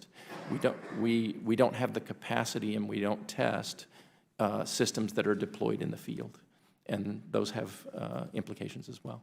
While I have you, can you discuss the benefits of auditing facial recognition systems for bias? From our perspective, whether it's policymakers or government entities or private sector entities that want to use face recognition, the most important thing to do is to understand, to have the accurate data, accurate, unbiased data that we can provide so that appropriate decisions are made with regard to whether to regulate or not, what kinds of regulations might be needed, in what contexts. If you're in a procurement situation, procuring a system, you want to know the performance of that system and the algorithms that it depends on. So those are the things that we think are appropriate from an auditing capability or an auditing perspective. We don't view the testing that we do as an audit so much as providing policymakers and government and the private sector with actionable information. Ms. Whitaker, I know you talked a little bit about auditing. I'd like you to answer, as well as Ms. Leon. Absolutely. I think auditing is absolutely important, but we need to understand how we're measuring these systems. In my written testimony, I gave an example of one of the most famous facial recognition measurement systems. It was a data set that we measure these systems against, and it's called Labeled Faces in the Wild, and in short, it features photos of mainly men and mainly white people. So the way that the industry assessed accuracy was to be able to recognize white men, and that gives us a sense of why we're seeing these pervasive racial and demographic biases across these systems. So the standards we choose to measure ourselves by matter greatly. And if those standards don't ask questions about what the data that will be used in these systems in a deployment environment will be, how these systems will be used, if they don't ask questions like what the Atlantic Plaza tenants were concerned about, will they be abused, will they be used to... I just want to give Ms. Leon a chance before my time runs out. I agree absolutely that the auditing function is critical, and as Ms. Whitaker said, the standards being used both during development and testing and by the companies afterwards matter. One of the regulatory options is to have requirements that say government use or purchase of systems have to be NIST evaluated or have been ranked by some external objective tester that has clear transparency into what the standards were and how it was measured and what was done. Thank you. I yield back. From the great state of Georgia, Mr. Heiss is now recognized for questions. Thank you, Madam Chair. There's no question this technology of facial recognition is extremely important and viable for our government. I think most notably places like Border Patrol and law enforcement. At the same time, there's also no question that this technology allows for any individual to be identified in public spaces, be it through the private sector or government entities, and therein lies a potential problem and grave concern for many people. Both, whether we're dealing in private sector or government, should bear the responsibility of individual privacy and data security. And so I'm not sure exactly where this question is best directed, be it Mr. Parker, Mr. Castro, Ms. Leong, I'm not sure. So any of you jump in here. Are there, let's start with the private sector, companies that are using facial recognition technology that are addressing this issue of civil liberty or the whole question of privacy? In other words, are there any within the private sector who are setting forth best practices? Any of the stakeholders? I can start with that. Yes, we have identified a number of companies that have put out principles around privacy. Specifically, I can name some: Rank 1, Microsoft, Amazon, Google. They've all have public statements where they identify what specifically they're doing around facial recognition, how they want to protect privacy, how they're doing it in terms of development of the technology, what they're doing with a developer agreement, so that anyone's using their technology, what they have to agree to use their technology. Like, what are some of those principles? Yeah, so what are the guidelines? It has things around transparency, consent, data protection, notification. They go through a whole set of issues, and these match the type of consensus-based guidelines that we've seen come out of other forums as well. All right, so we have a big concern, you just brought it up, that people are being identified without their consent. So what are the safeguards? I mean, it's one thing to have policies, to have things written down. It's another thing to implement these things to protect the public, protect individuals who have not consented to this type of technology. So how will these facial recognition products, as they develop, inform individuals that they're being exposed potentially without their knowledge? So a number of the recommendations are around how you actually communicate to individuals under what circumstances. And part of the source of confusion, I think, in some areas is that there's many different types of systems that are out there. So some are just doing facial analysis. For example, in the digital signage industry, if you walk by an advertising sign— Without consent. Without consent, what they're doing is they're just tracking the general demographics of who has seen the ad. They're not tracking anyone's identity.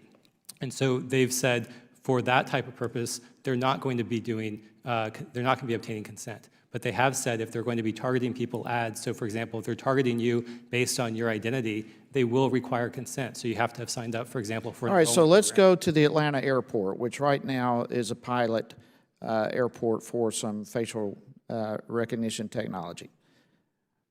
All right, you have the busiest airport in the world. You have thousands of people walking around all over the place. When this technology is implemented, there's no way to get consent from everyone walking around. So for the Atlanta airport specifically, they have the ability to opt out. So you don't have to go through that if you're going through the terminal, the international terminal. All right, so how does a person opt out? You simply say that you don't want to use the self-serve kiosk, and you can go to an agent and show them your passport. So you're saying that technology in airports would be used just in security lines?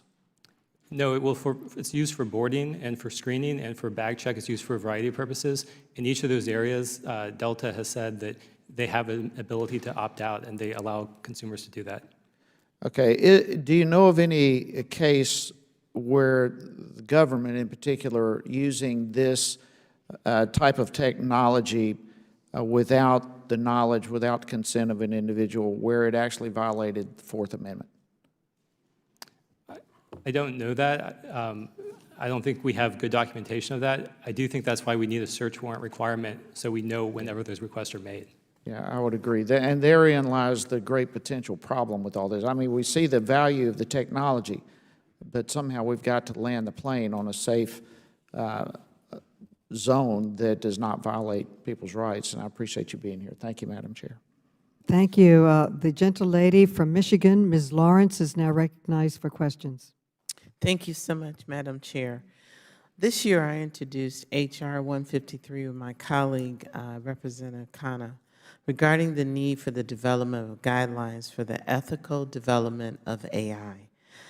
Transparency of AI systems, processes, and what implications are a result of it, and helping to empower women and underrepresented or marginalized populations. Right now, we have the Wild Wild West when it comes to AI. Artificial intelligence isn't the only emerging technologies that requires the development of ethical guidelines. The same discussion must be carried over to the use of facial recognition. There was a member who introduced a statement from the Detroit Police Department.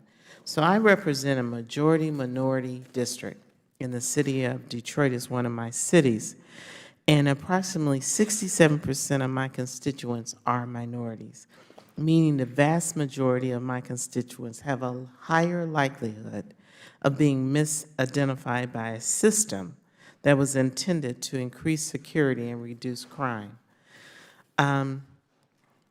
Last month, NIST released a study that facial recognition vendor test part 3, which evaluated facial recognition algorithms provided by the industry to develop the accuracy of demographic groups. The report yielded there are higher rates of inaccuracies for minorities to Caucasians.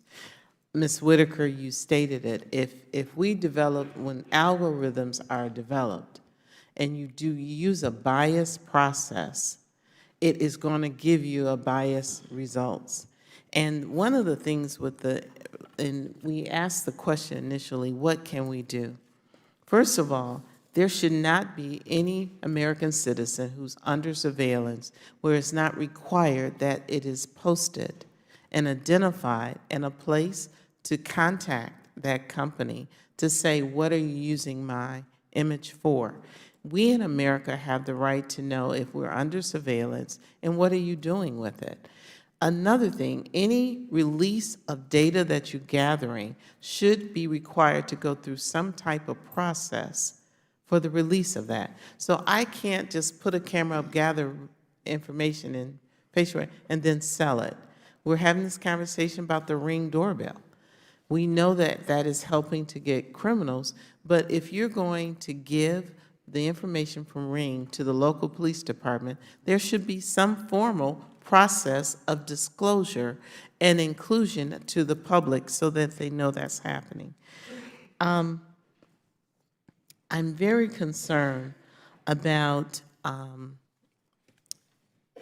the movement of this technology.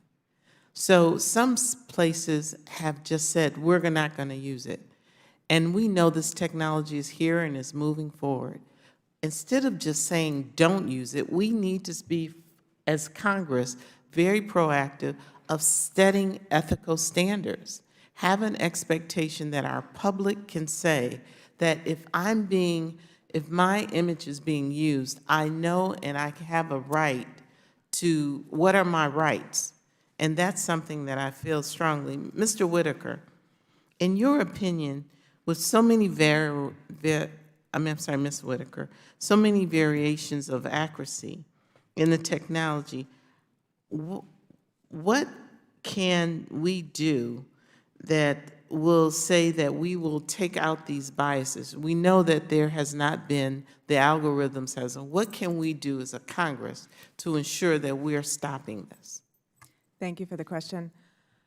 I think, when we talk about this technology racing forward, I think we have had an industry that has raced forward, selling these technologies, marketing these technologies, making claims to accuracy that end up not being totally accurate for everyone. What we have not seen is validation race forward. We have not seen public understanding and new mechanisms for real consent, not just sort of notice equals consent. So I think we need to pause the technology and let the rest of it catch up so that we don't allow corporate interests and corporate technology to race ahead, to be built into our core infrastructure without having put the safeguards in place. Now, the police chief in Detroit submitted a record, and I said this to him face to face, and he made a promise that there will never be a trial in court based solely on facial recognition. There should be something in our civil rights law and our justice system that does not allow a person to be persecuted based on the fact that we know this data is not accurate and it has biases based on facial recognition. And that's something I think we as a Congress is now recognized for questions. Thank you, Madam Chair. Ms. Whitaker, it's wrong sometimes, isn't it? And it's disproportionately wrong for people of color, is that right? And this all happens, it's my understanding, this all happens in a country, in the United States, where we now have close to 50 million surveillance or security cameras across the nation. Is that right? You can say yes, you don't have to just nod. Yeah, okay. And we talked earlier about context. People, I think a number of witnesses have talked about context, and there's the context of opening your phone is different than your apartment complex having a camera there when we're talking about in the private sector.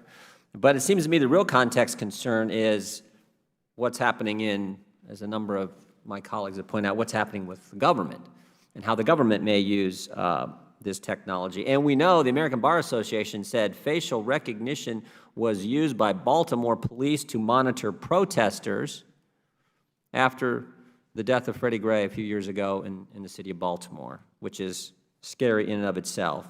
And then, of course, you had 5 bullet points, I think, in your, and I appreciate what you're doing with the institute that you co-founded.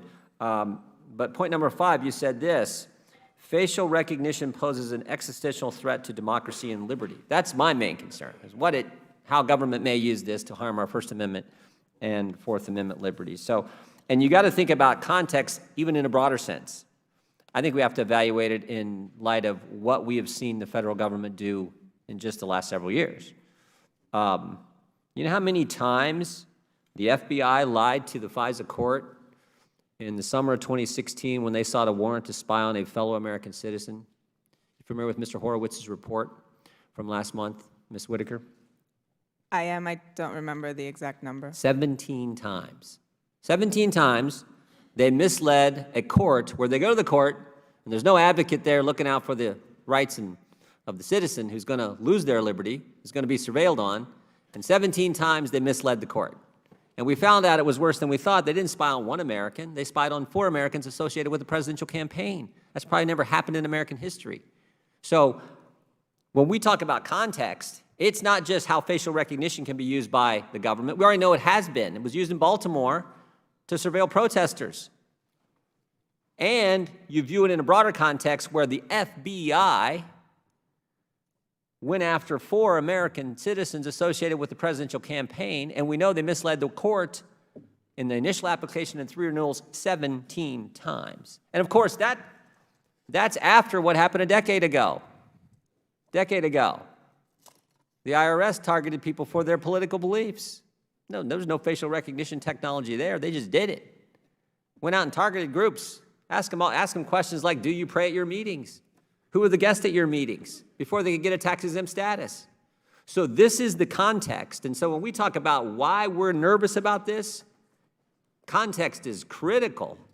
And the context that is most critical and most concerning to, I think, Republicans and Democrats on this committee, and frankly, all kinds of people around the country who've taken some time to look into this a little bit, is how the government will use it and potentially violate their most basic liberties. And that's what we're out to get. And you said in your testimony, you're for, it's time to, bullet point number 5, it's time to halt the use of facial recognition in sensitive social and political context. Can you elaborate a little bit on that? What do you think that, when you say halt, you're looking for a just flat-out moratorium on government expanding it stopping its use? What would you recommend, Ms. Whitaker? Thank you for that question and that statement. Yeah, I would recommend that. I would also recommend that the communities on whom this is going to be used have a say in where it's halted and where it may be deployed. Are the people who are the subjects of its use comfortable with its use? Do they have the information they need to assess the potential harms to themselves and their communities? And is this something that have they been given the information they need to do that? Are you talking in a private sector context, like, I think the reference would be like an apartment complex, and whether you can enter versus a key or some kind of fob or something, it'd be that, or are you talking, explain to me, elaborate on that if you could. Yeah, absolutely. I'm talking about both, and I think the Baltimore PD example is instructive here, because the Baltimore PD was using private sector technologies. They were scanning Instagram photos through a service called Geophedia that gave them feeds from Freddie Gray protests. They then were matching those photos against their faces facial recognition algorithm, which is a privately developed facial recognition algorithm, to identify people with warrants whom they could then potentially harass. So there is an interlocking relationship, as I say in my written testimony, between obscurity. There's law enforcement exemption, military exemption, where we don't get the information about the use of these technologies by government. And then there is corporate secrecy, and these interlock to create total obscurity for the people who are bearing the costs of these violating technologies. Thank you. My time has expired. I appreciate it, Madam Chair. Thank you. The gentleman from California, Mr. Gomez, is now recognized for questions. First, every time I listen to a discussion on facial recognition, more and more questions emerge. It's amazing. I like to thank my colleagues on both sides of the aisle. I know folks think that Democrats don't care about liberties and freedoms, but we do.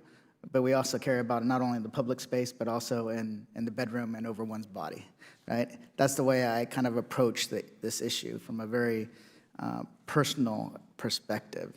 I've made my concerns about this technology pretty clear. You know, the dangers it imposes on communities of color when used by law enforcement, racial bias and artificial intelligence. And as I was looking into it, Amazon continues to come up because they're one of the most aggressive marketers of this new technology. And they do it under a shroud of secrecy. I want to be clear. I know that this technology isn't going anywhere. It's hard to put limits on technology, especially when using the law. And I've seen this time and time again, coming from California, where you have large companies understand that the wheels of government turn slowly. So if they can just move quickly, they will outrun the government in putting any kind of limitations. You've seen this with some scooter companies who dump thousands of scooters on the street, no regulations, and then all of a sudden it forces the government to react. But we will react, and we'll start putting some limitations on it. I know that it is tough, but there's a lot of questions. One of the things that I've been trying to figure out, what agencies, like what companies, what agencies, what federal authorities are using it? How are they using it? Who sold it to them? And if there is a third-party validator like NIST who's evaluated its accuracy. And it is, because when this technology does make a mistake, the consequences can be severe. According to the NIST study, it said in identification of applications such as visa or passport fraud detection or surveillance, a false positive to match another individual could lead to a false accusation, detention, or deportation. Dr. Romain, the recently released NIST study found that facial recognition technology not only makes mistakes, but the mistakes are more likely to occur when an individual is identified as racial minorities, women, children, or elderly individuals. Is that correct? For most algorithms we tested, that's correct. Did your study find that these disparities were limited to just a few developers, or was it bias and accuracy more widespread? It was mostly widespread, but there were some developers whose accuracy was sufficiently high that the demographic effects were minimal. are you aware, if, I know Ms. Whitaker answered this question, but has Amazon ever submitted their technology for review? They have not submitted it, but we have had ongoing discussions with them about how we can come to an agreement about their submitting the algorithm. It's an ongoing conversation, so it's an active conversation that we're still having. How long has it been ongoing? I don't know exactly, but it's been some months at least. Okay. And, you know, this is in the context of them trying to put out a blog post, and that blog post regarding their principles that you're referring to was in response to a letter that myself and Senator Markey sent to them. And you would think that it would be more than just a blog post. You would think that would be something more serious and rises to the level of our concerns. But with that, want to ask Ms. Long and Ms. Whitaker, I want to ask each of you, can you each discuss the implications of the newly released NIST report on the use of facial recognition software? What are the potential harms of using biased systems? I think the benefit of the report is that it discloses the bias that is present in many of the algorithms being used and gives consumers, both as individuals or businesses who might be selecting these algorithms for use, good information on which to make their choices. I want to just make the point that even though a large number of algorithms were tested, those are not equally spread across the market in terms of representing market share. The vast majority of the market right now at the high end, and particularly that is government contracts at federal, state, and local levels, as well as the high-end commercial uses like the NFL or sports stadiums or venues or amusement parks or things like that, overwhelmingly already employ the algorithms that are at the top end of this spectrum and that have very low error rates. So it's not an evenly distributed problem, and that's part of the problem, is understanding where the algorithms are being used and by whom that are causing the most harm. Ms. Whitaker, and with that, it will be my end, but I'll let you answer. Thank you. Absolutely, I think it's important to emphasize, as Mr. Jordan did, that accurate facial recognition can also be harmful. So bias is one set of problems, but this goes beyond that.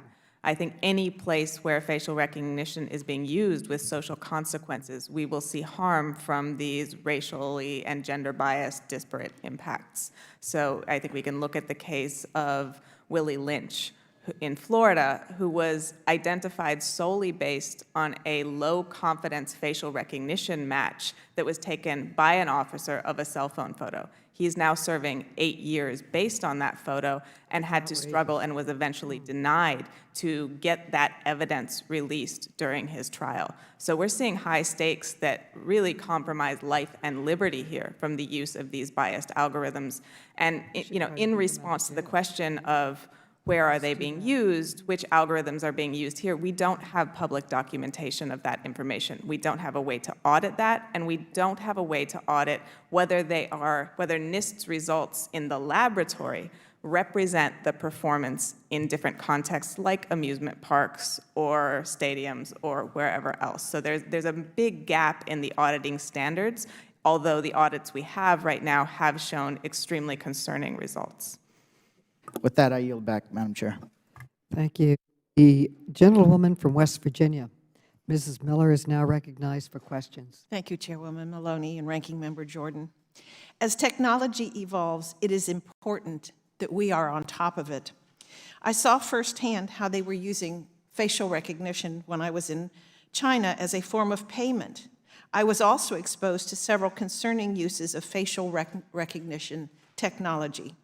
As a committee, it is our responsibility to make sure that anything that is done in the United States is done thoughtfully and prioritizes the safety and individual security. Mr. Parker, when I'm at a busy airport, I'm really glad that I have CLEAR to get through. Even though we have TSA, when you're in a hurry, it's really nice that you can use recognition and go forward. Can you elaborate on some examples of beneficial uses for consumers and businesses? Sure, and I'll stick to, I guess, some of the private sector uses, but also security and safety related. So One really important one is protecting people against identity theft and fraud, something you may not think about. But here's how it works in many instances. So someone walks into a bank and asks to open a line of credit using a fake driver's license with the customer's real information. As part of the process, the teller tells them they have to have their photo taken. That's a comparison is made, and they determine it may not be the person that they say they are. And so they say, I've got to talk to my management. By that time, the person that's going to commit fraud is probably long gone, right? But that's a really useful case for the technology that people don't think about. Also, so I guess from our industry, facial recognition is also able to provide additional security for facility access control. It's typically to augment, though, other credentials such as keys or cards, but these things can be shared, stolen, or simply lost. Biometric entry systems provide an additional convenience for registered users, for example, when there's for expedited entry into an office building for commercial offices during rush times. Another example, the technology is being used to reduce organized retail crime and theft, which has skyrocketed in recent years, hurting American businesses and consumers, taxpayers alike. Do you think that the mainstream media outlets have given an honest portrayal of how this technology is utilized and the reality of its capabilities? So I don't think so. I think this is a complex issue, as we've been talking about here, and I think it tends to get oversimplified and mischaracterized. But going back to what I said earlier, I think the issue is that what's causing some concern is about how the technology is used. It's not the technology itself, and I think there's other technologies that could be used in similar ways, and so we need to think more constructively about what the rules should be about the use of many different types of technology. Thank you. Dr. Romain, I have a very good friend in West Virginia by the name of Chuck Romain, and his son is Dr. David Romain, but if we scanned both of you, you would not look anything alike. During a House Homeland Security Committee hearing on July 11th, in your testimony, you discussed accuracy rates across multiple demographics and how inaccurate results are diminishing. Now that you've published the report, is that still accurate? And in what other areas is this technology improving? So I hope my statement in July was that the most accurate algorithms are exhibiting diminishing demographic effects, and we certainly do believe that the report that we released just last month confirms that. You also stated that anytime the overall performance of the system improves, the effects on different demographics decrease as well. Is that still something that is still true to this day? That is correct. Good. Knowing that accuracy rates have improved within 2014 to 2018, can you further explain the role of performance rates and why they are important for the end users of these technologies? Absolutely. It's essential that in the selection of a system, you understand the algorithm that the system uses and select for an accuracy that is sufficiently robust to provide you the minimized risk for the application. In some cases, the application may have very limited risk and the algorithm may not be important in other cases, or as important. But in other cases, the risk may be severe, such as identification of suspects, for example, or access to critical infrastructure. If there's facial recognition being used for that, then you want to have an algorithm basis for your system that is high performing. Could you speak to where you are researching techniques that exist to mitigate performance differences among the demographics, and what is emerging research and standards in NIST interested in supporting? Sure. Thank you for the question. Although we didn't specify too many of the mitigations that we would expect people to adopt today, one of the things that we do want to do is to point policymakers and consumers to ways in which these things can be mitigated. One of the mitigations can be a determination of an appropriate threshold to set to ensure that any algorithm that you use, you set an appropriate threshold for the use case. Another is a possible use of a separate biometric. So in addition to face, having a fingerprint or an iris scan or some other type of biometric involved that would help to reduce the error substantially more. Thank you. I yield back my time. Gentlewoman from Massachusetts, Ms. Presley, is recognized for questions. Thank you, Madam Chair. The use of facial recognition technology continues to grow at a breathtaking pace and is now seeped into nearly every aspect of our daily lives. Many families are unaware that their faces are being mined as they walk through the mall, the aisles of the grocery store as they enter their homes or apartment complexes, and even as they drop their children off at school. In response, several municipalities, including within the Massachusetts 7th Congressional District, which I represent, Somerville and Cambridge respectively, have stepped up to the plate to protect their residents from this technology. We know that the logical end of surveillance is often over-policing and the criminalization of vulnerable and marginalized communities. It is also why I worked with my colleagues, Representative Clark and Representative Tlaib, on legislation to protect those living in HUD public housing from this technology. More recently, school districts have begun to deploy facial analytics in school buildings and at summer camps, collecting data on teachers, parents, and students alike. Ms. Leong, how widespread is the use of this technology on children in schools? We're seeing facial recognition systems being implemented more and more in schools. I think the actual number is still very small in terms of percentage penetration of the number of schools in this country, but it's certainly spreading and growing. And it's one of the use cases we think is entirely inappropriate, that there's just really no good justification for a facial recognition system in a K-12 school. They're mostly being used in security applications, sometimes in a sort of fear-driven response to school shooter scenarios and things like that, which, in my opinion, they do not adequately address in any meaningful way and is not the best use of funds or the best way to heighten security around schools in response to those threats. The other part of your question, though, is the facial characterization programs, which I think are being used more and more in an educational context, where we're seeing systems that try to evaluate our students paying attention, what's the engagement rate, what's the response rate of students to certain teachers or types of teaching or things like that. As I think was mentioned once earlier in the hearing by someone else, that is based on very questionable data at this point, and I think in the not ready for prime time category definitely qualifies in the sense that we're seeing it very quickly applied in many use cases that the science and the research is not there to back up. And it's particularly concerning when you're talking about children in schools, not only because they're essentially a captive population, but because the labels or decisions that might be made about those children based on that data might be very, very difficult to later challenge or in any way reduce the effects on that particular child. Yeah, serious security and privacy concerns. Dr. Romain, your study found that the error rate of facial analytics software actually increased when identifying children. Is that correct? For most algorithms, that's correct. Okay. And why was that?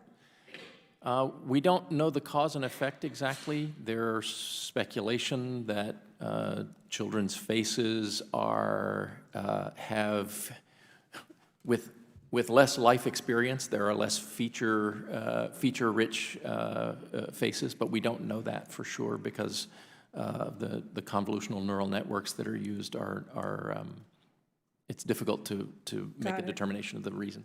And many of you have mentioned in which these image databases can be vulnerable to hacking or manipulation. Ms. Whitaker, when children's images are stored in databases, are there any unique security concerns that they raise or that may arise? Absolutely. Security for minors is always a concern. Okay. Well, this technology is clearly biased, inaccurate, and even more dangerous when used in schools where Black and brown students are disproportionately already over-policed and disciplined at higher rates than their white peers for the same minor infractions. In my district, the Massachusetts 7th alone, Black girls are 6 times more likely to be suspended from school and 3 times more likely to be referred to law enforcement, again for the same infractions as their white peers. Our students don't need facial recognition technology that can misidentify them and lead them to the school to confinement pathway. Last fall, I introduced the Ending Push-Out Act, which would urge schools to abandon over-policing and surveillance and to instead invest resources in trauma-informed supports, access to counselors and mental health professionals, resources that will really keep our kids safe. In my home state of Massachusetts, a broad coalition of educators, civil rights, and children's rights advocates are leading the fight and saying no to the deployment of facial recognition technology in our schools, and I'm grateful for their activism and their solidarity on this issue.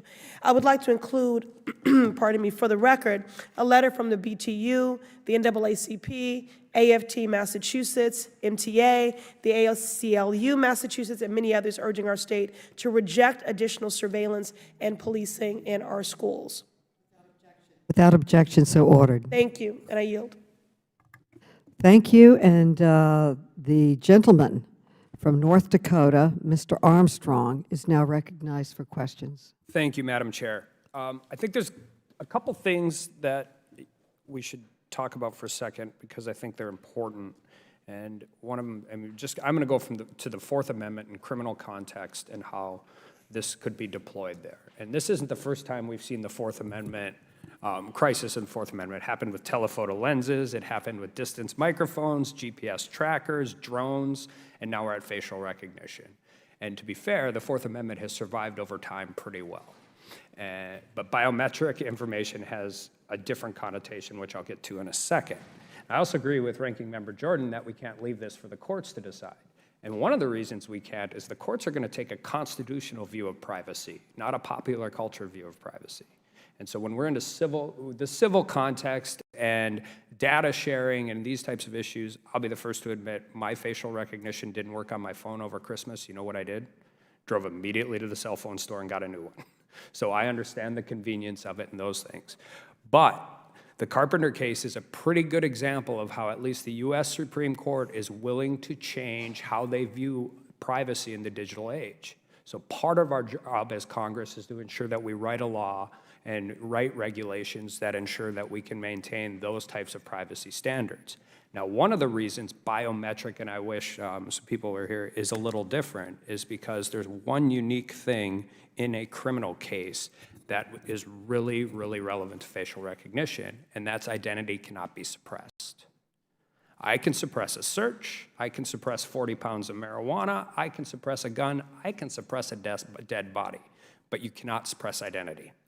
So as we're continuing to carve through these, one thing I think we have to absolutely understand is in these types of cases, we need to apply a statutory exclusionary rule. Otherwise, any regulations we pass don't really truly matter in a courtroom. And two, we have to figure out a way for meaningful human review in these cases. Because when they say we will never prosecute somebody solely on facial identity, well, that's a fair statement, except there has to be an underlying offense of a crime, so they're prosecuting them on something else as well. And it's really, really important. But I also think it's important to recognize that not all populations are the same. There's a big difference between using facial recognition in a prison setting and even, quite frankly, in a TSA or a border setting than there is for a law enforcement officer walking around the street with a body camera or people getting profiled at a campaign rally. And so we have to continue to have those conversations. But I also want to point out that one of the things we have to do when we're dealing with these types of things in the law enforcement scenario, and I don't care what law enforcement it is, state, local, federal, DEA, all of those issues, have to figure out a way to account for false positives. And the reason I say that is, and I'm going to use not an apples-to-apples analogy, but in North Dakota, we have highway patrolmen have drug dogs. Not all of them, but some of them, and they're multi-use. I mean, our law enforcement usually has those. So if you're speeding down the street or speeding down the highway going 75 and a 55 and you get pulled over, and that highway patrolman happens to have a drug dog in his car, and he walks that drug dog around your car and that dog alerts, and they search your car and they don't find any drugs, and they let you leave, and they give you your speeding ticket and you go along your way. That data never shows up in that dog's training records. It never shows up. So when you're talking about the accuracy of a drug dog, when you're talking about the accuracy of finding a missing girl or any of those issues. We cannot wait until that situation arises. Because if there's a missing girl on the mall out here, I will be the first one standing at the top of the Capitol steps saying, use whatever technology to deploy, grab everybody you can, let's find this little girl. And I agree with that there. But you cannot have regulation unless you have meaningful enforcement. And one of the concerns I have when deploying this technology in a law enforcement setting is it is very difficult by the nature of how that works to deal with those false positives, like my questions are, when we're talking about the missing girl or the rice cookers, is how many people were stopped? How many people were stopped that weren't that person? I'm glad they found her. I'm glad they caught the guys. But we have to be able to have a situation in place where we can hold people accountable. And the only ways I can think of to do that is to continue to develop this. One, use it in populations where, and perfect it. Now, the problem with a prison population is you have a static population. The problem with the mall outside is it's a completely variable population. But I think when we move forward with this, particularly in a law enforcement and criminal setting, we have to recognize the fact that you cannot suppress identity. So it is different than a lot of other technologies. Because if your number is 90% and you stop somebody at 60% and it still happens to be that person, under current criminal framework, they're not I can make that motion, the judge will rule in my favor and say, too bad, still arrested. So with that, I yield back. Thank you. The gentlewoman from Michigan, Ms. Tlaib, is now recognized for questions. Thank you, Madam Chair. I think many of you probably already know I'm particularly disturbed by the aspect of facial recognition technology in being used by landlords and property owners to monitor their tenants, especially in public housing units. In Detroit, for example, the city's public housing authority recently installed security cameras on these public housing units that we believe is going to be something that encroaches onto people's privacy and their civil liberties. You know, these are people's homes. And so I don't think being poor or being working class means somehow that you deserve less civil liberties or less privacy. And so, Ms. Long, what are the privacy concerns associated in enabling facial recognition software to monitor public housing units? If you live in a low-income community, is your civil liberties or your privacy lessened? Thank you for the question. And of course not, at least hopefully not. I think this is a great example of the conversation that needs to happen at the beginning of this, which is what is the problem that they're trying to solve by putting this into a housing complex, any housing complex? What is the landlord or the owner's gain? What is it they're trying to do? Is it convenience? Is it some level of security? Is it just because it's a really cool technology that they offered him on a discount and he wants to use it? What is he trying to gain from it? And then with that in mind, what are the risks to the occupants? In my opinion, that would be a commercial use, which would mean that even if it was installed, it would be only for those residents who chose to opt in and enroll and use it as their way in and out of the building. But for residents who didn't want to, they would not be enrolled in the database and should not be included in that. But certainly from a civil liberties point of view, if this was being used in some way, the other laws about inequitable impact or protected classes don't go out the window just because you use a new technology. They are still in place, still need to be applied. It's sometimes a new way of evaluating them because of new technologies, and so they raise challenging questions. Ms. Long, these new technologies, they're for profit, right? The company who designs them sells them for profit. For-profit technology that are coming into communities like mine that is overwhelmingly majority Black, and testing these products, this technology, onto people's homes, the parks, the clinics. It's not stopping. Now I hear my good colleague from Massachusetts talk about them installing it in schools. They're using this as, and I have a police chief that says, oh, this is magically going to disappear crime. But if you look, my residents don't feel less safe. They actually don't like this green light that is flashing outside of their homes, the apartment building, because for some reason, he's telling everybody it's unsafe here. It is, you know, takes away people's kind of human dignity when you are being policed and surveillance in that way. Now, and this is a question to Dr. Romain, they are now trying to say we're going to use facial technology as like what do they call the key fobs? They want to now use access to people's homes using facial recognition technology on key fobs. So, you know, one of the consequences of that is misidentification. I mean, my colleague on the other side just talked about how he couldn't even access his phone. I am really worried that they're testing. My people, my residents are being used as testing ground for this kind of technology of using it as a key fob. Do you have any comment in regards to that?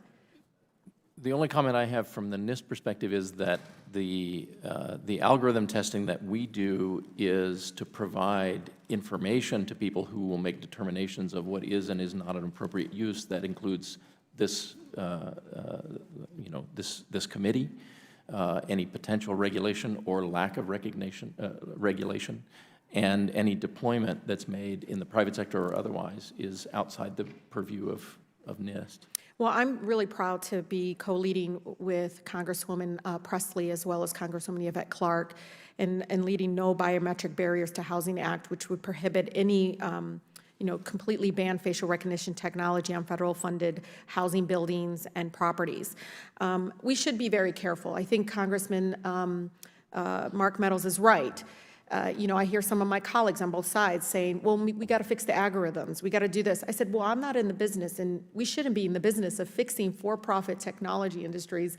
You know, these new, you know, they call them tools. They give them all these great names, but they are processes in place of, you know, human contact, police officers on the street. I increasingly talk about this with, you know, the police chief and others. And all they can say is, well, we did this and we were able to do that. But like my colleague said, well, how many people did you have to go through? Because I watched while they matched a suspect with 170 plus people. I watched as they took a male suspect and matched him with a female. 170, I watched. In the kind of misleading the public of saying, well, you must not care about victims. No, I actually do care about victims. How about the victims that you're just now misidentifying? You're increasing. And so with that, Chairwoman, I do really want, and I hope you all read this, but a report by the Detroit Community Technology Projects. It's a critical summary of Detroit's Project Greenlight and its greater context and the concerns with the use of facial recognition technology in Detroit. I would like to submit it for the record. Thank you, and I really do appreciate all of your leadership on this, and thank you so much, Chairwoman, and doing yet a third hearing on this and continuing this critical issue that I know was important to Chairman Cummings. Thank you very much. The gentleman from Kentucky, Mr. Comer, is now recognized for questions. Thank you, and I ask that you bear with me. I'm battling laryngitis, so laryngitis with a bad accent doesn't spell success. I think there's bipartisan concern here today for facial recognition technology as we move forward. My first question is for Dr. Romain with respect to the National Institute for Standards Testing. What is NIST's role in establishing government-wide policy? We have, the only role that we have with respect to government-wide policy is providing the scientific underpinning to make sound decisions. And so as a neutral, unbiased, and expert body, we're able to conduct the testing and provide the scientific data that can be used by policymakers to make sound policy. Well, how does a NIST technical standard differ from a policy standard? Well, certainly technical standards can be used by policymakers. So in this case, a determination of a policy that was predicated on identification of algorithms that are based on their performance characteristics would be one example of that. But from a policy perspective of what to do or what not to do with face recognition technology. That's something we would support with scientific data, but not with policy proclamations. Let me ask you this. Is NIST the right agency to develop government-wide policy? I don't think so, sir. I don't think that's a NIST role. Okay. What is NIST's role in developing accuracy standards for facial recognition technology? Our role is in evaluating the accuracy, and in particular, one of the things that we've developed over the last 20 years is the appropriate measurements to make. These measurements didn't exist. We worked with the community to develop a set of technical standards for not just the measurement itself, but how to measure these things, including the reporting of false positives, false negatives, the very detailed definition of what those constitute. Okay. Thank you. Mr. Parker, I understand that the Security Industry Alliance supports the U.S. Chamber of Commerce's recently released facial recognition policy principles. What are the principles and why do you support them? Yeah, thank you for the question.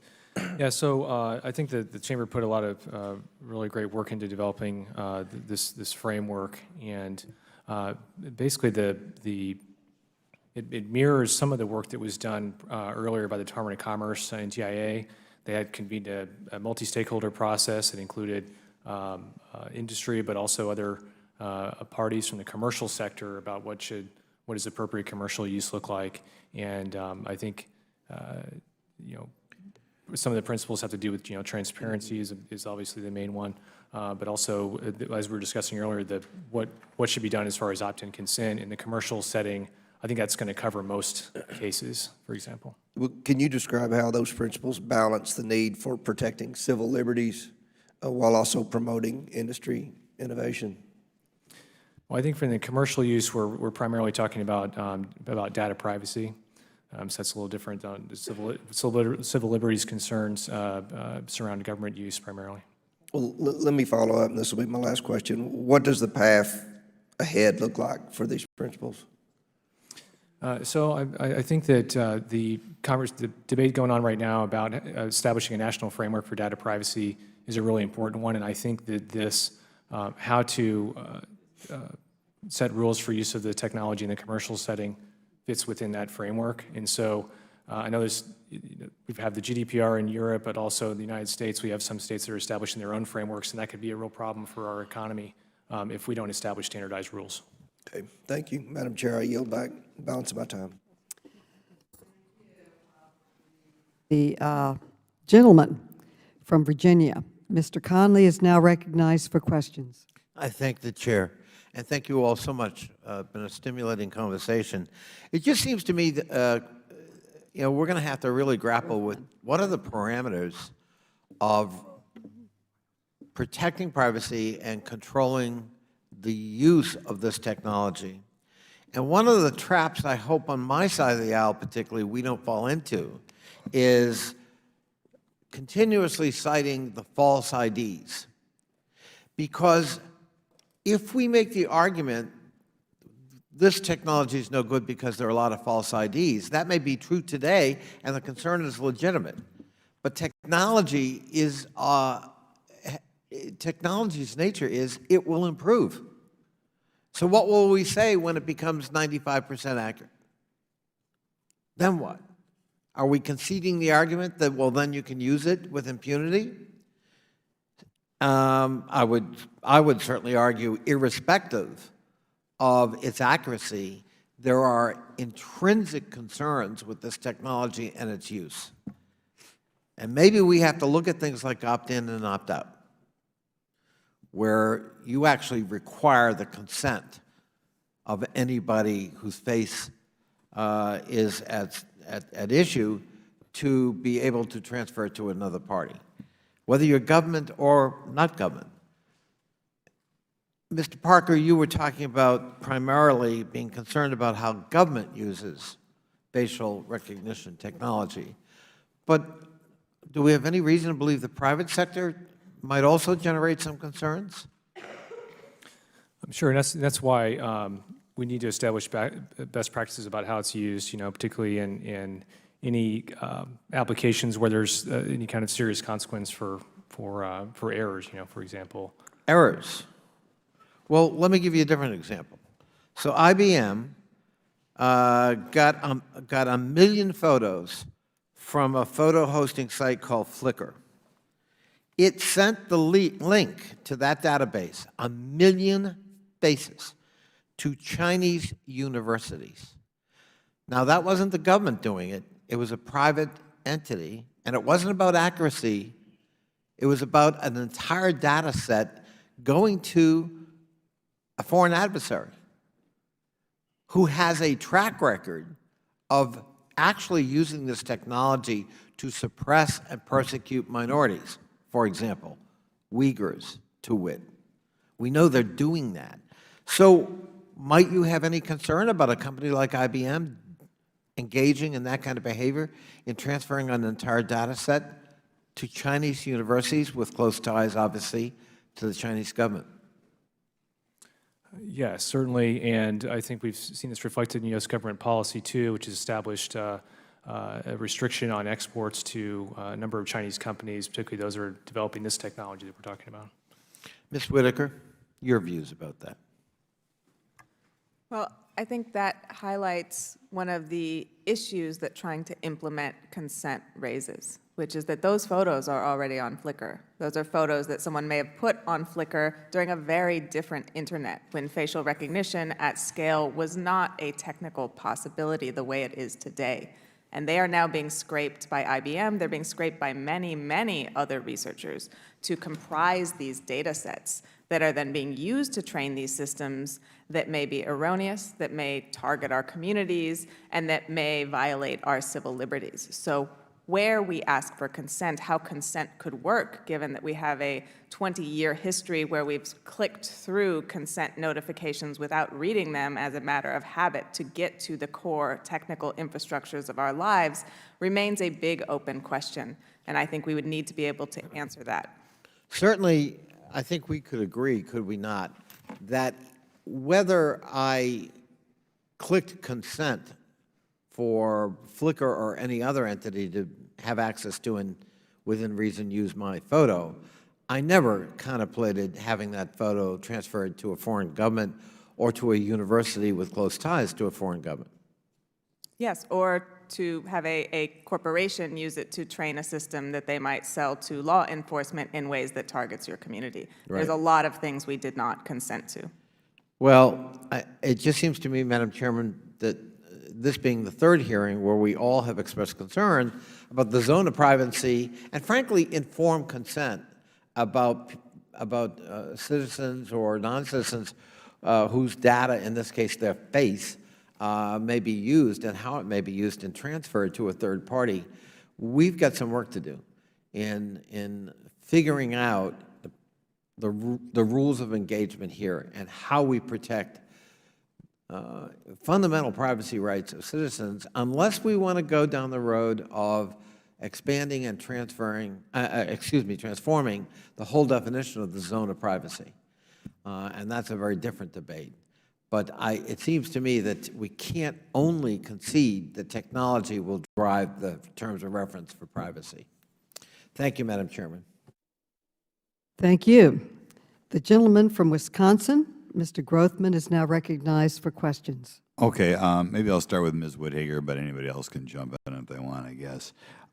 Could you go over a little bit the degree or how this technology is being used in China today? First of all, I'd like to thank Mr. Conley for his comments. I think the inference that the major problem here is getting false information is, I don't think, the biggest concern.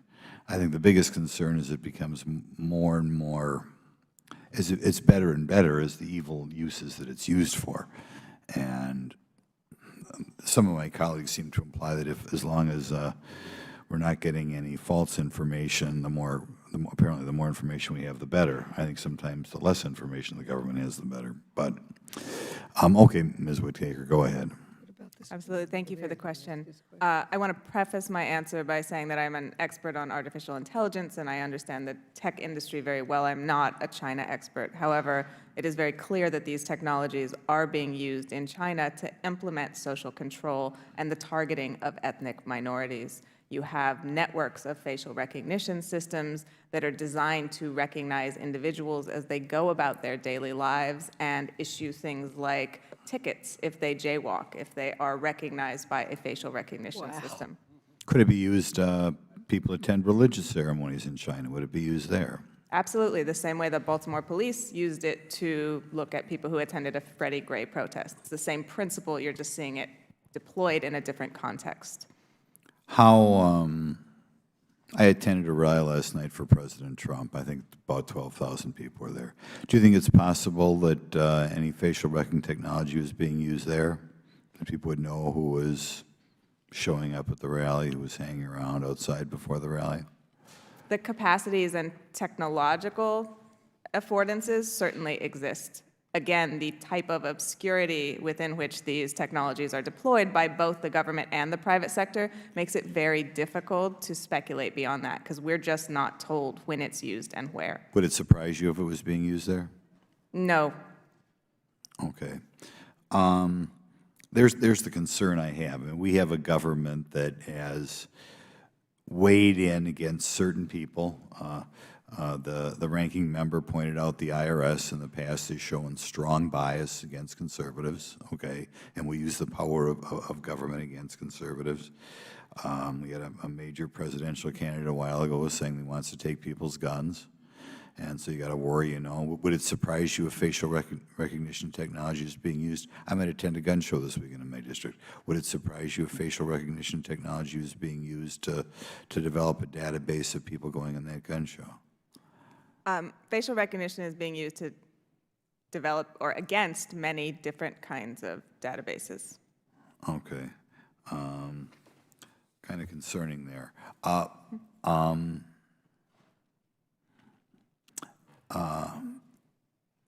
To me, that is the major concern, that our country will work its way towards China as we have, I think a while back we had a presidential candidate, hostily question a prospective judge because they were a member of the Knights of Columbus, which is kind of scary. Could you see the day coming in which we are using facial technology to identify which people are, say, attending a Catholic church that apparently seems to bother some people?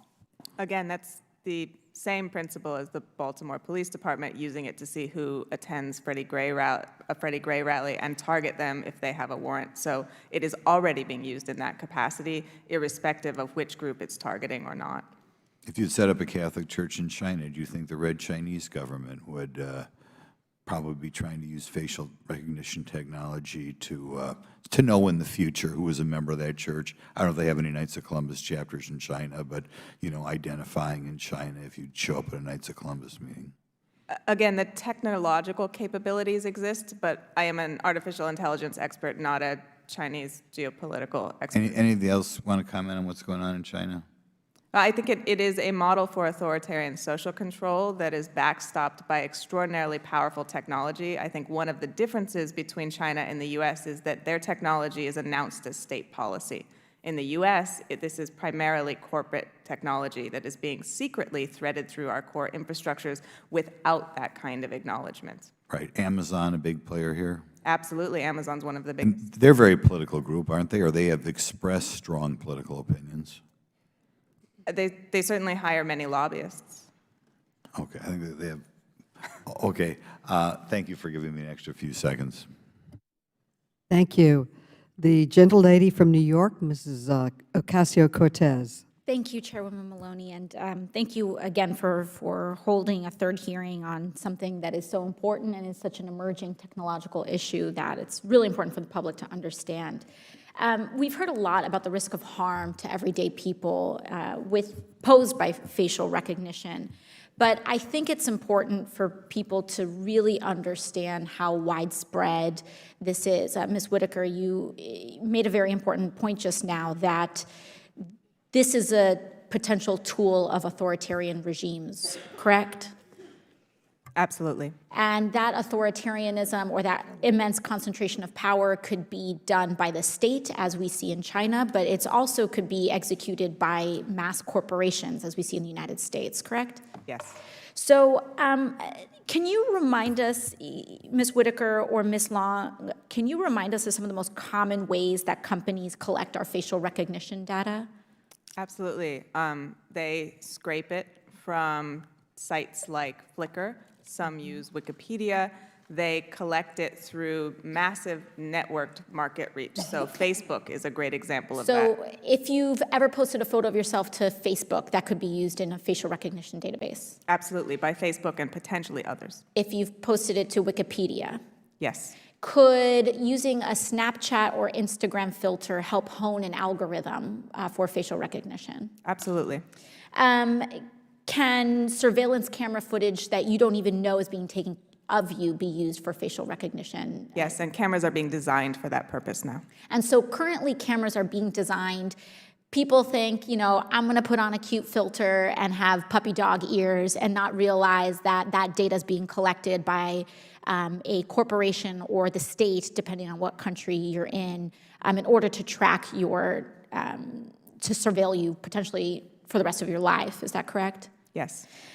Do you think average consumers are aware of how companies are collecting or storing their facial recognition data? I do not.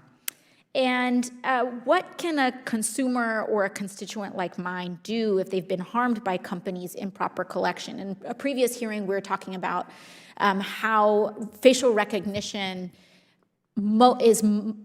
oftentimes have the highest error rates for Black and brown Americans, and the worst implications of this is that a computer algorithm will tell a Black person that they have likely committed a crime when they are innocent.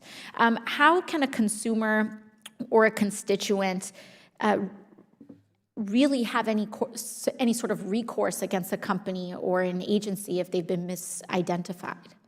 Right now, there are very few ways. There's the Illinois Biometric Information Privacy Law that allows private actors to bring litigation against companies for corporate misuse of biometric data.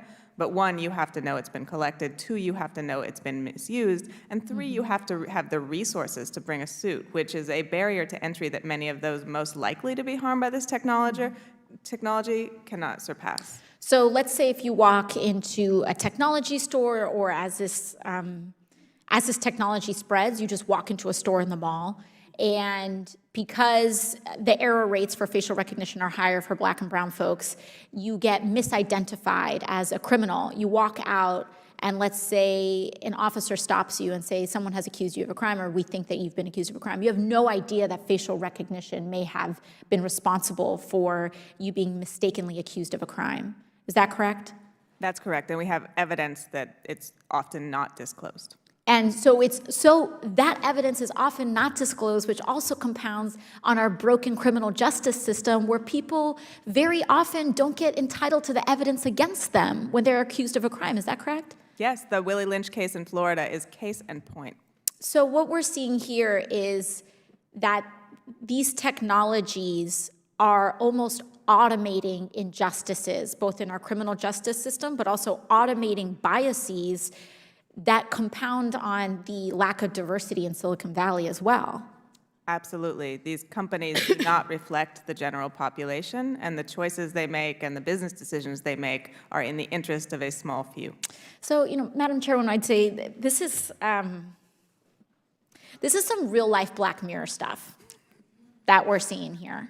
And I think it's really important that everyone really understand what's happening, because this is, as you pointed out, Ms. Whitaker, this is happening secretly as well, correct? Yes. All right, thank you, and that's my time. Gentleman from Pennsylvania, Mr. Keller is now recognized for 5 minutes. Thank you, Madam Chair. And I just want to say that we all represent many people that are probably not familiar with the commercial and the government's use of facial recognition technology. I mean, there's a lot of technology out there. So I'm grateful for the witnesses being here to help shed a little bit of light on the topic of facial recognition technology.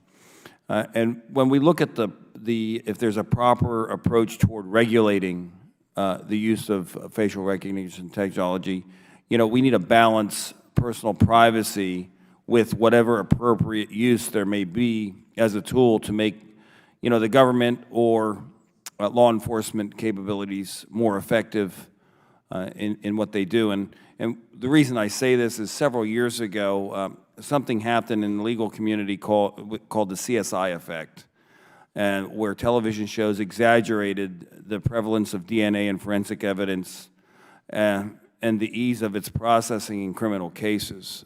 Defense attorneys then used the public's new perception of this evidence to claim the lack of enough forensic evidence meant that the police didn't do their due diligence. Today, many law enforcement television shows and movies utilize, and they reference facial recognition technology as part of their storytelling. So there's a lot of concerns here, and there is, I have concerns with, the Fourth Amendment and, all of our rights that we have. And I guess, Mr. Parker, if you could just maybe explain to what extent do you think the current pop culture is filled with an exaggerated or distorted view of how prevalent the use or if there's an appropriate use of facial recognition technology? Yeah, I guess first of all, I do think that it has, if you look at the portrayal of the technology in the media, it's far beyond what we can do right now. So that's one thing to consider. I think the other thing is that, we mentioned earlier about, what's happening in China. Unfortunately, their government by policy is using technology, not just this one, many others, to persecute certain groups, and obviously that's a horrible example of how technology can be misused. And so I think also the capability is different there. I'm not an expert on China either, but to use a facial recognition system, there has to be a database with people enrolled in it, and so I suspect there's a large database like that over there. But I can speak on behalf of our members. We have no interest in helping the government at any level here do mass surveillance of citizens engaged in lawful activity. We have no. Technology can be a great tool, and it can, and it goes with anything. Our phones can keep us very well connected and do things. It can become a great hindrance and distraction too, and be used for a lot of malicious and evil things. A lot of people now bully using social media and so on. So that can happen with anything, and it's a matter of how we effectively regulate that and make sure it doesn't get used inappropriately. Also, Mr. Parker, you're right to identify that. I think the key here is to have really locked down and thorough use policies and constraints. I think there's many uses where that in both the private sector and the public sector where that is being done correctly. There's other cases we know less about because there's less transparency.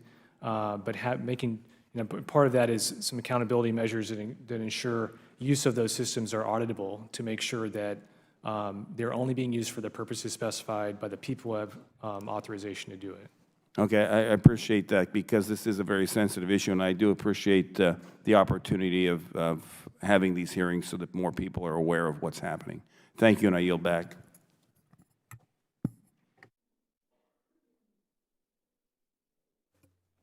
Thank you. I recognize the gentlewoman from New Mexico, Ms. Holland, for questions. Thank you, Mr. Chair.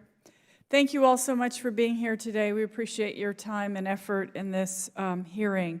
I recently read that some employers have begun using facial recognition technology to help decide who to hire.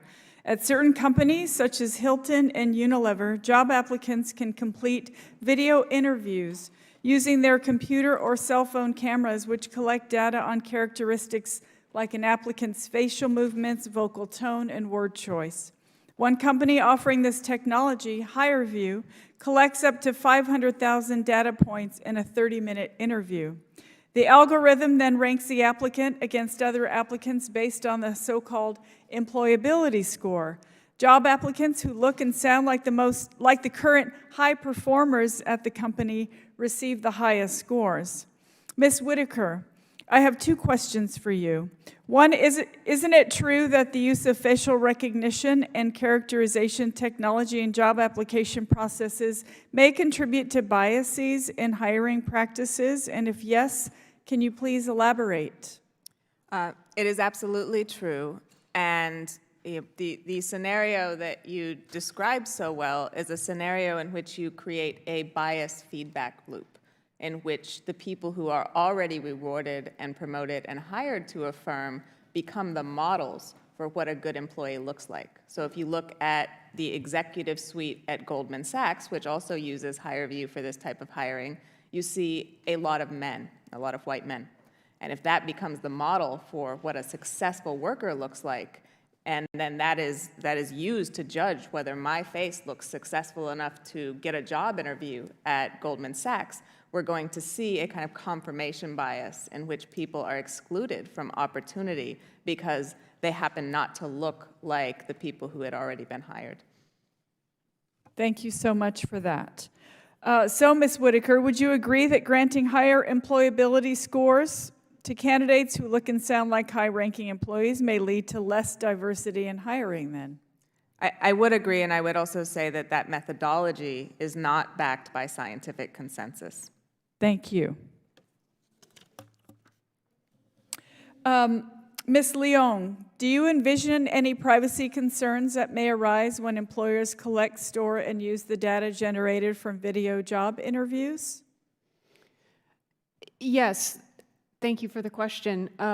That is absolutely a concern, since the individuals may not be aware of what data is being collected, especially if some of those systems are being used, maybe even in an in-person interview, but there's a camera running that's collecting some sort of characterization profile, and that the person may or may not be aware of that, or whether that's part of the decision-making process for their application. Thank you so much. So I, like many of my colleagues have expressed, am concerned over the use of this technology. I'm concerned that face recognition technology disenfranchises individuals who don't have access to internet or video-enabled devices, which is an awful lot of people in this country, because broadband internet is an issue in so many rural communities and other communities throughout this country. I'm worried that relying on algorithms to predict high-ranking employees will only inhibit the hiring of a more diverse workforce. Dr. Romain, your testimony today highlighted many of these risks. NIST showed that commercial face recognition algorithms misidentified racial minorities and women at substantially higher rates than white males. As members of Congress, we must develop legislation to ensure we get the best of the benefits of this technology while minimizing the risks of bias in employment decisions. And Chairwoman, I yield back. That concludes our hearing. We have no other witnesses. The ranking member, I'm recognizing him and others on this side of the aisle for 5 minutes, and then we'll close with 5 minutes. I think the chair, and I'm going to take all of 5. The broad outlines of what we're trying to do legislatively, sort of as a start, and we're working with the chair and with members of the majority as well, really is first just an assessment. I'm talking again largely what government's doing, what the federal government's doing.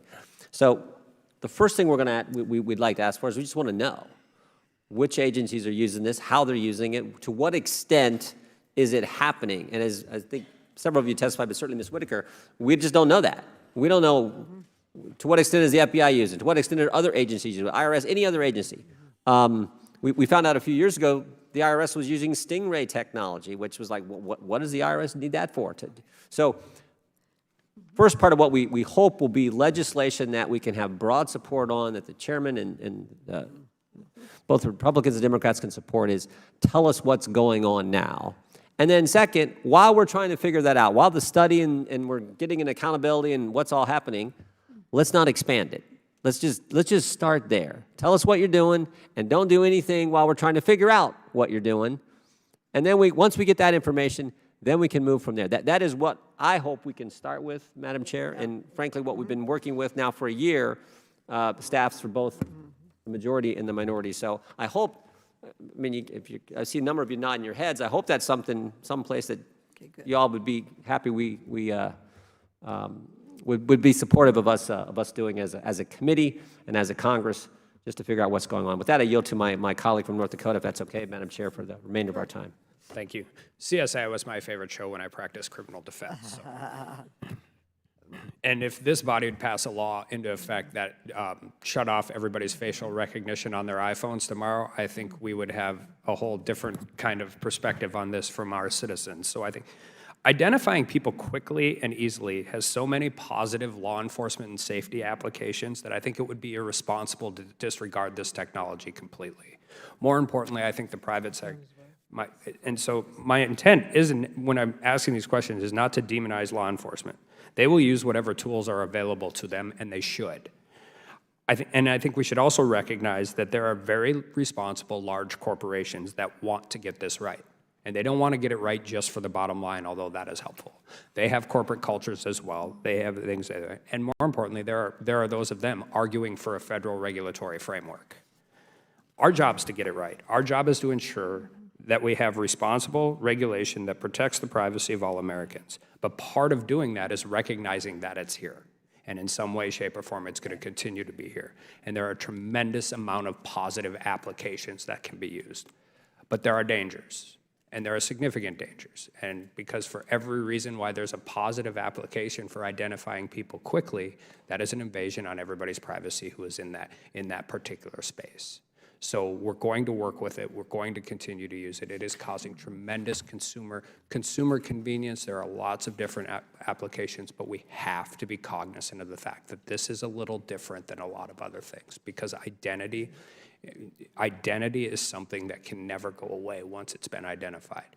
And right to free association and the right to do those things is fundamental in the American population. And anything that has a chilling effect on that has to be studied very, very closely. And I agree with Mr. Jordan in when we know how this is being used. And I also agree with Mr. Connolly. Technology will advance. Human reviews will exist. Things will happen. This will get better and better all the time. I don't want any false positives, and I don't want any false positives based on race, age, or gender. But my number one concern is not only those false positives, it's the actual positives, where they're doing it, how they're doing it, why they're doing it. And we have to understand that while this technology has a tremendous benefit to a lot of people, it poses real significant and unique dangers to fundamental basics of First Amendment rights, Fourth Amendment rights. And we have to continue to work forward and work. I should also say, this isn't the first time the government's been behind the 8 ball on these issues. We're so far behind on online piracy. We're so far behind on data collection, data sharing, and those types of issues. And one of the dangers we run into with that is by the time we get around to dealing with some of these issues, society has come to accept them. And how the next generation views privacy in a public setting is completely different than how my generation and generations above us viewed privacy in a public setting. And the world's evolving with technology. And this is going to be a part of it going forward. So I appreciate everybody on both sides of this issue. And I appreciate the fact that we had this hearing today. And with that, I yield back. I thank all of the panelists and all of my colleagues today for participating in this very important hearing. We have another member, Mr. Desaulniers, is on his way, and he has been misidentified. He's a member of the committee, but is at another committee. He's rushing back to share his experiences with us, and I want to allow him to give the information that he has on this issue personally. But I do want to say that one of the things that came out of the hearing is that it really is not ready for prime time, and it can be used in many positive ways, but it can also, as many witnesses pointed out, Mrs. Whitaker even showed a case allegedly where a person was innocent yet put into jail based on false information of his identity, which certainly needs to be investigated. But it can be used for positive ways, but also severely impact the civil rights and liberties of individuals. At this point, I'd like to recognize my colleague from the great state of California. Can he finish his questions and his statement? Because he was misidentified. He was one of the 28 that the American Civil Liberties Union showed was misidentified. So I recognize my colleague now. Thank you, Madam Chair. I did have a constituent at a town hall say that it was, in my case, was actually a step up from being a member of Congress to being a criminal, but I was quite offended on behalf of all of us that somebody would. Well, I really want to thank the chair and the ranking member for having this meeting. It's really important, being from the Bay Area, having had a relationship with a lot of these tech companies and having that relationship strained recently, and the benefit that this technology could give us, but the over-marketing of the benefit and the lack of social responsibility, as Mr. Gomez said. In the past, I had a privacy bill in the legislature that was killed, and it basically came from a district attorney in Northern California who told me about a serial rapist who was getting his victims' information from third-party data that he was paying for, and we provided an opt-out. It was killed fairly dramatically in the first committee in the Assembly after I was able to get it out of the Senate. I tried to get Mr. Gomez to help me in those days. But so in that context, if I had a dime for every time one of these companies told me when I asked a reasonable question that I was inhibiting innovation, I'd be a wealthy person. And I appreciate the work you do. But in the context of facial recognition and what is a meaningful sort of reflection, I've said this at this committee before, that Justice Brandeis famously said Americans have a right to be left alone. How are you left alone in this kind of surveillance economy? So facial recognition, important to get it right in my personal experience, but also the overlay of all the other data accumulation. So how do we get, Ms. Leong, first of all, what's the danger in allowing companies, when we've seen Facebook absorb a $5 million penalty when they quite consciously, and I refer to some of my former friends in the tech company in the Bay Area as being led by a culture of self-righteous sociopath, where they think that it's all right to take advantage of people, and they get reinforced by the money they make without thinking of the social consequences. So given that they were willing to absorb a $5 billion hit by ignoring the settlement that they agreed to, in this kind of culture, what's the danger in allowing companies like Facebook to having access to not just facial templates, but the interaction with all the other data they're collecting? Thank you very much for the question. I think that demonstrates greatly the comment that was made earlier about the interrelationship between public and private uses of this technology and how those sometimes can feed off each other in beneficial or not so beneficial ways. And your earlier comment was to the nature of our surveillance technology, I think, is the underlying question in terms of what is it that we want to accept and live with in our country based on our values, and then how does technology enable that? I was not asked to show my identification to come into this building today, even though most buildings in Washington I would have to show it. To show up and go to a meeting, I'd have to give my ID, but because this is a government building, I was checked for a physical security threat with a scanner, but I was not required to identify myself to come in. I would hope that that would not change just because now it could be collected passively, or I could be identified off of a video feed, that I still have the right to come into this place of government without that. And I think that that demonstrates that we need to focus on what the things are that we are protected, which have been discussed so clearly here today in terms of our values and freedoms and liberties, and then how we don't let the technology, because it's here, or because it can do certain things, or because it's even convenient that it does certain things, impinge on those in ways that we don't think through carefully and are not ready to accept those compromises. So how do Americans be allowed to be left alone in this environment? What does affirmative consent look like?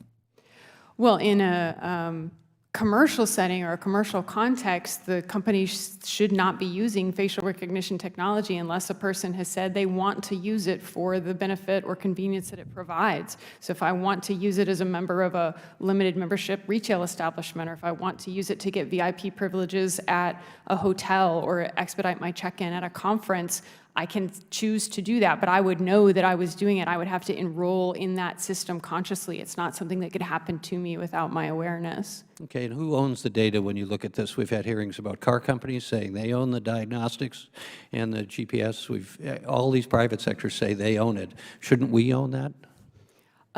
Ownership of data is a very complicated topic and way to look at it, because it isn't something that should be able to necessarily be sold, which is really the nature of property. But in terms of the rights to who has to use it, yes, that should be very clearly spelled out in terms of if I've agreed to a certain amount of service in return for enrolling in a facial recognition system, I have a reasonable expectation not to have that data scraped or used for some other undisclosed purposes that I'm not aware of. Thank you. Thank you, Madam Chair. Thank you for indulging my schedule. Thank you so much. I'm so glad you could get back. And just in closing, very briefly, I think this hearing showed that this is a wide-scale use. We don't even have a sense of how widely it's being used, yet there's very little transparency of how or why it's being used, and what security measures are put in place to protect the American people from that use and their own privacy concerns. And we also have the dual challenge not only of encouraging and promoting innovation, but also protecting the privacy and safety of the American consumer. I was very much interested in the passion on both sides of the aisle to work on this and get some accountability and reason to it. And I believe that legislation should be bipartisan. I firmly believe the best legislation is always bipartisan. And I hope to work in a very committed way with my colleagues on this side of the aisle and the other side of the aisle to coming up with common sense facial recognition legislation. I would now like to recognize for closing Mr. Gomez, who was also misidentified and has personal experience with this. So thank you, and thank you very, very much to all of our panelists. Thank you, Madam Chair. First, I just want to thank all the panelists for being here. All the questions we've had, we even have, we have twice as many more that we didn't even have a chance to ask. I want people to walk away understanding that this is a technology that's not going away. It's just going to get further and further integrated into our lives through the private sector and through government. Now we have to figure out, what does that mean? I don't want, at the same time, I don't want people to think that false positives are not a big deal. Because for the people who are falsely identified as a particular person and it changes their life, it's a big deal to them. So when people like downplay it as like, oh, it's getting better, it's not that big of a deal. Well, to that one person that goes to jail, the one person who gets pulled over, the one person that maybe doesn't make make it to work on time, they lose their job, and it has a ripple effect of devastation on their lives, it matters to them. And it should matter to all of us. So it's not one or the other, because I do believe that this will get better and better and better, and we have to put the parameters on it, on that use of that technology. But there's still a lot of questions that we have to do. But Ms. Whitaker described it correctly, because when I started looking into this issue, I did run into that brick wall of national security claims, plus the corporate sector is saying that we have it's proprietary, this information when it comes to our technology, and we're not going to tell you what it says, how accurate it is, who we are selling it to, who's using it. That wall must come down, and that is what I think that we share across the political spectrum. How do we make sure that that wall comes down in a responsible way that keeps innovation going, keeps people safe, but respects their liberties and their freedom. So with that, I yield back. Madam Chair, thank you so much for this important hearing. And I thank you, and I'd like to thank all of our witnesses. Without objection, all members will have 5 legislative days within which to submit additional written questions for the witnesses to the chair, which will be forwarded to the witnesses for their response. I ask the witnesses to please respond as promptly as you can. This hearing is adjourned, and thank you. Hey, I'm so glad you got back.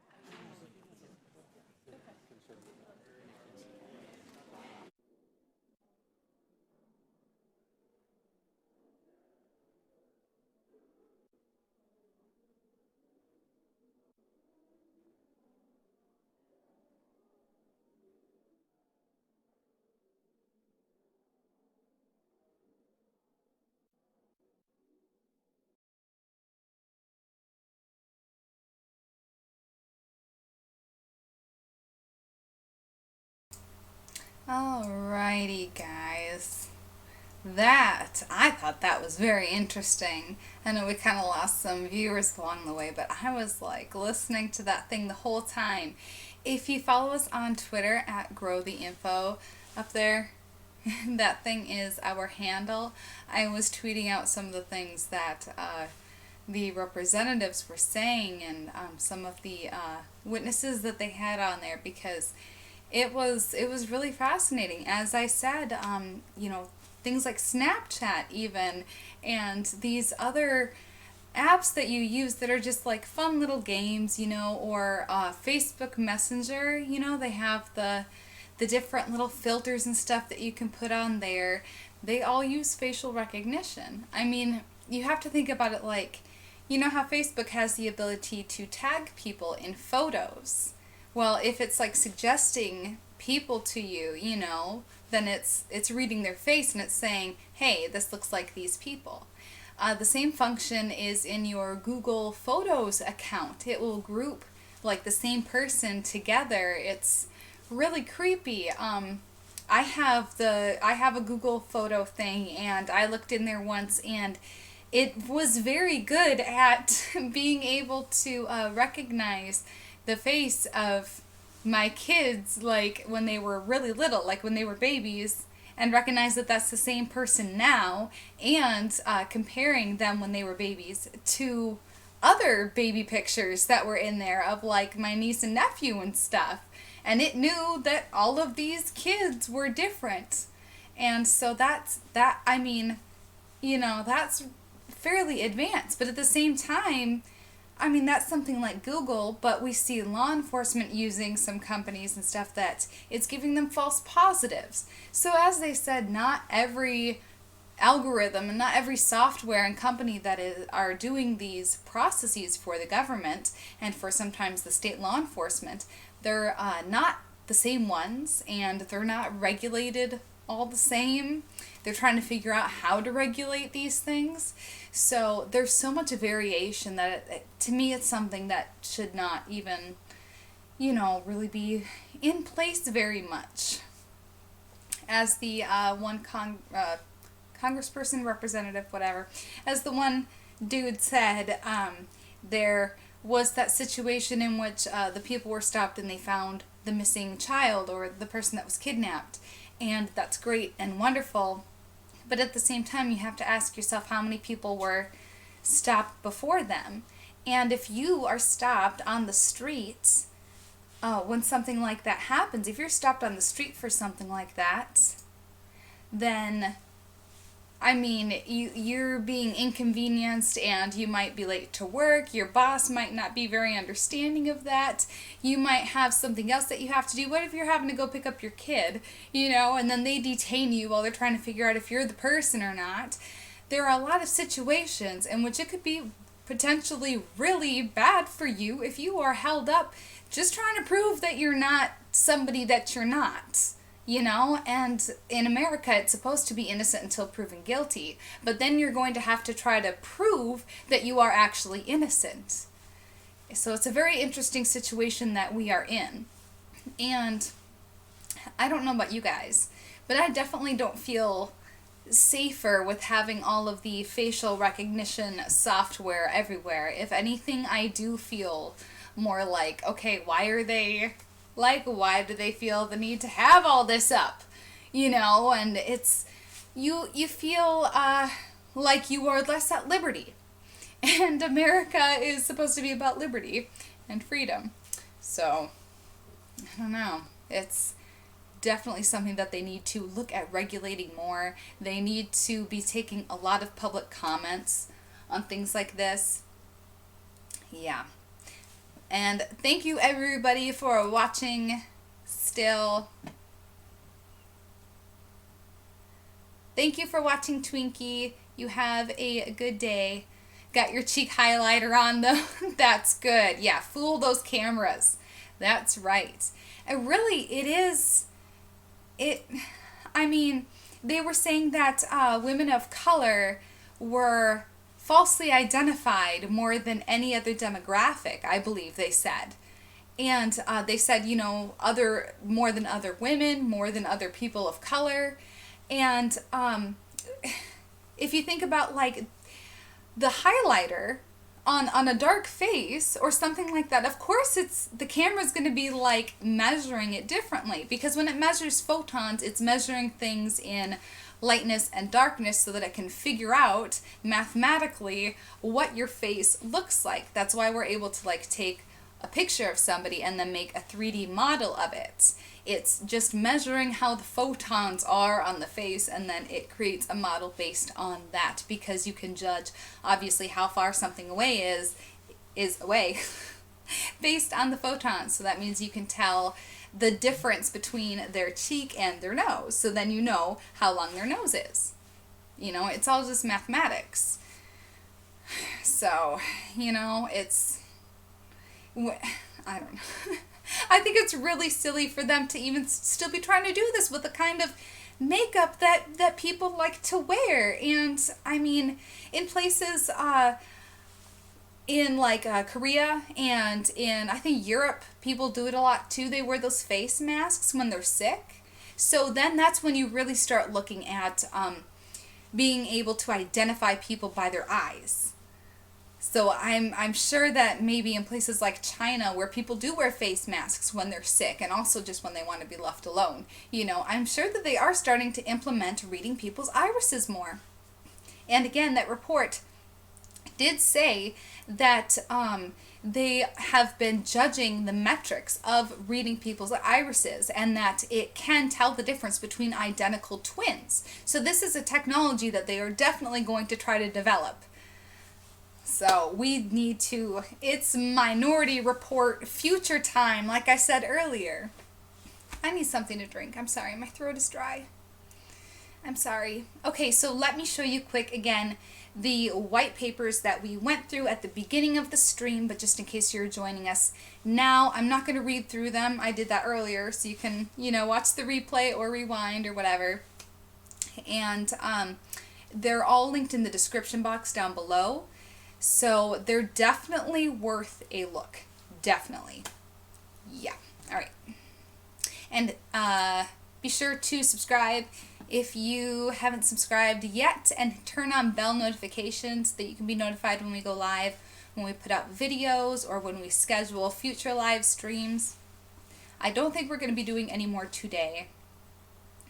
There are a couple other ones, but I don't think we're going to do it. I really need something to drink. I wish I had my coffee in here. All right, I'm trying to get it on the right thing here. Not that. This.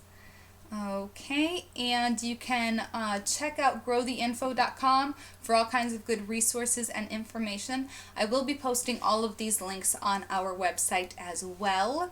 And again, as I said, they're in the description box down below.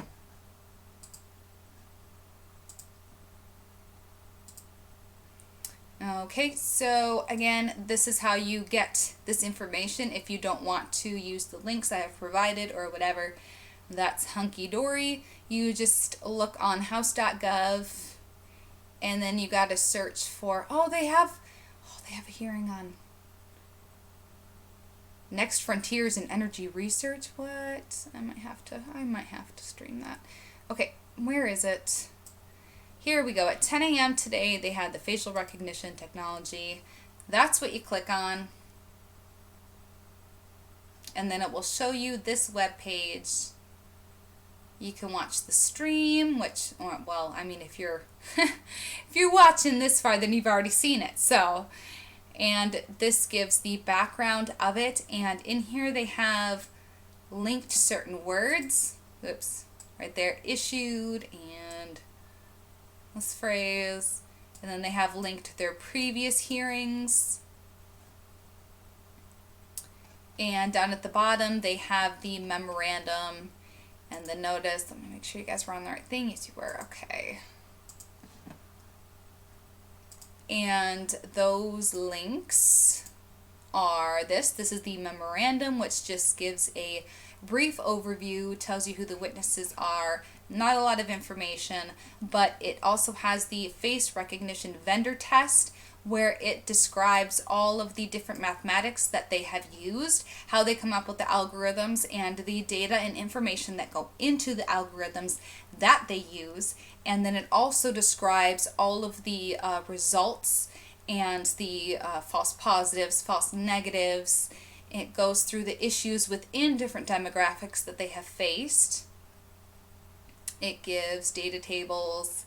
And then at the bottom, too, they had, oh my gosh, they have so many.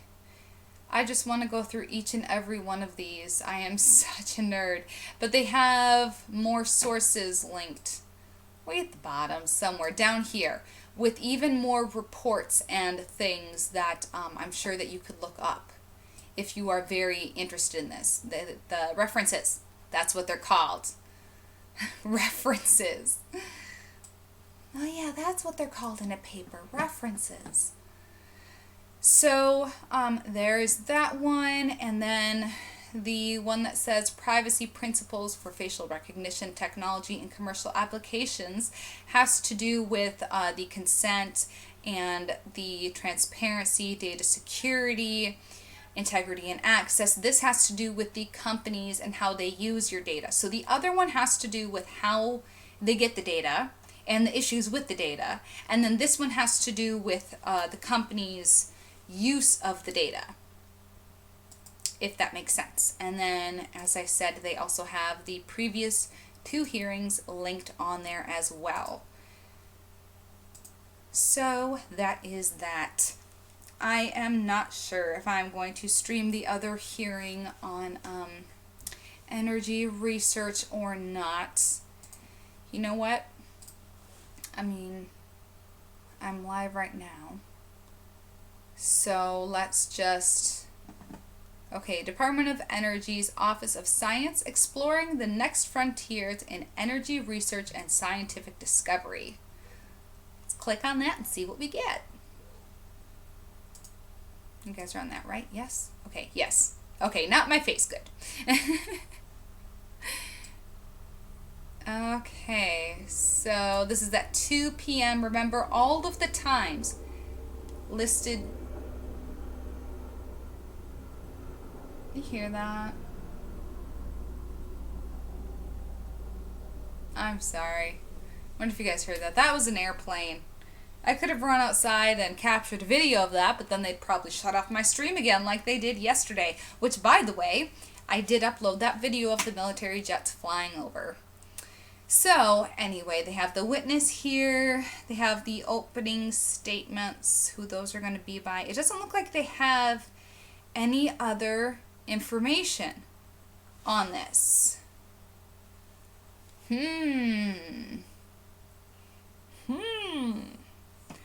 So,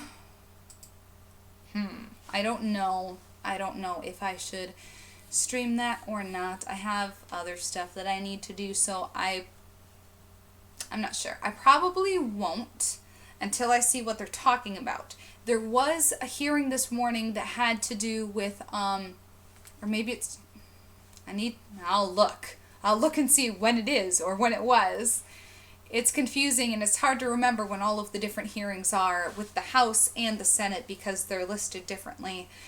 So there was one on like nuclear energy innovation and research and stuff, and I really wanted to do that one as well, but I know that the facial recognition thing is something that is not talked about nearly enough in the mainstream media. And, you know, they talk about it when it's newsworthy, when somebody gets put in jail because, you know, they got identified as the wrong person, but they don't really go into how or why it's an issue. So I really thought that this was important to share with you guys today. So thank you for joining, and you can follow us on Twitter and Instagram at growtheinfo is our handle. You can check out our website, growtheinfo.com, for all kinds of good resources. And you make sure that you hit the subscribe button and turn on bell notifications. And that way you get notified every time that we go live or when we schedule a live stream in advance. And I know that there is a hearing. There's at least something that's happening tomorrow that I did want to cover. So I will be streaming again tomorrow, even if I don't later on today. So thank you so much for watching, everybody. Again, I really appreciate it every time that you guys are here and chilling and watching and talking and everything. It really does, you know, help boost our channel and help the algorithms. They've been talking all about algorithms, but algorithms are, you know, based on numbers and stuff. So every time you guys add to the numbers, it helps the algorithms. So thank you so much for that. I really appreciate it. And I hope you all have a wonderful day. Let's go out with a song or two.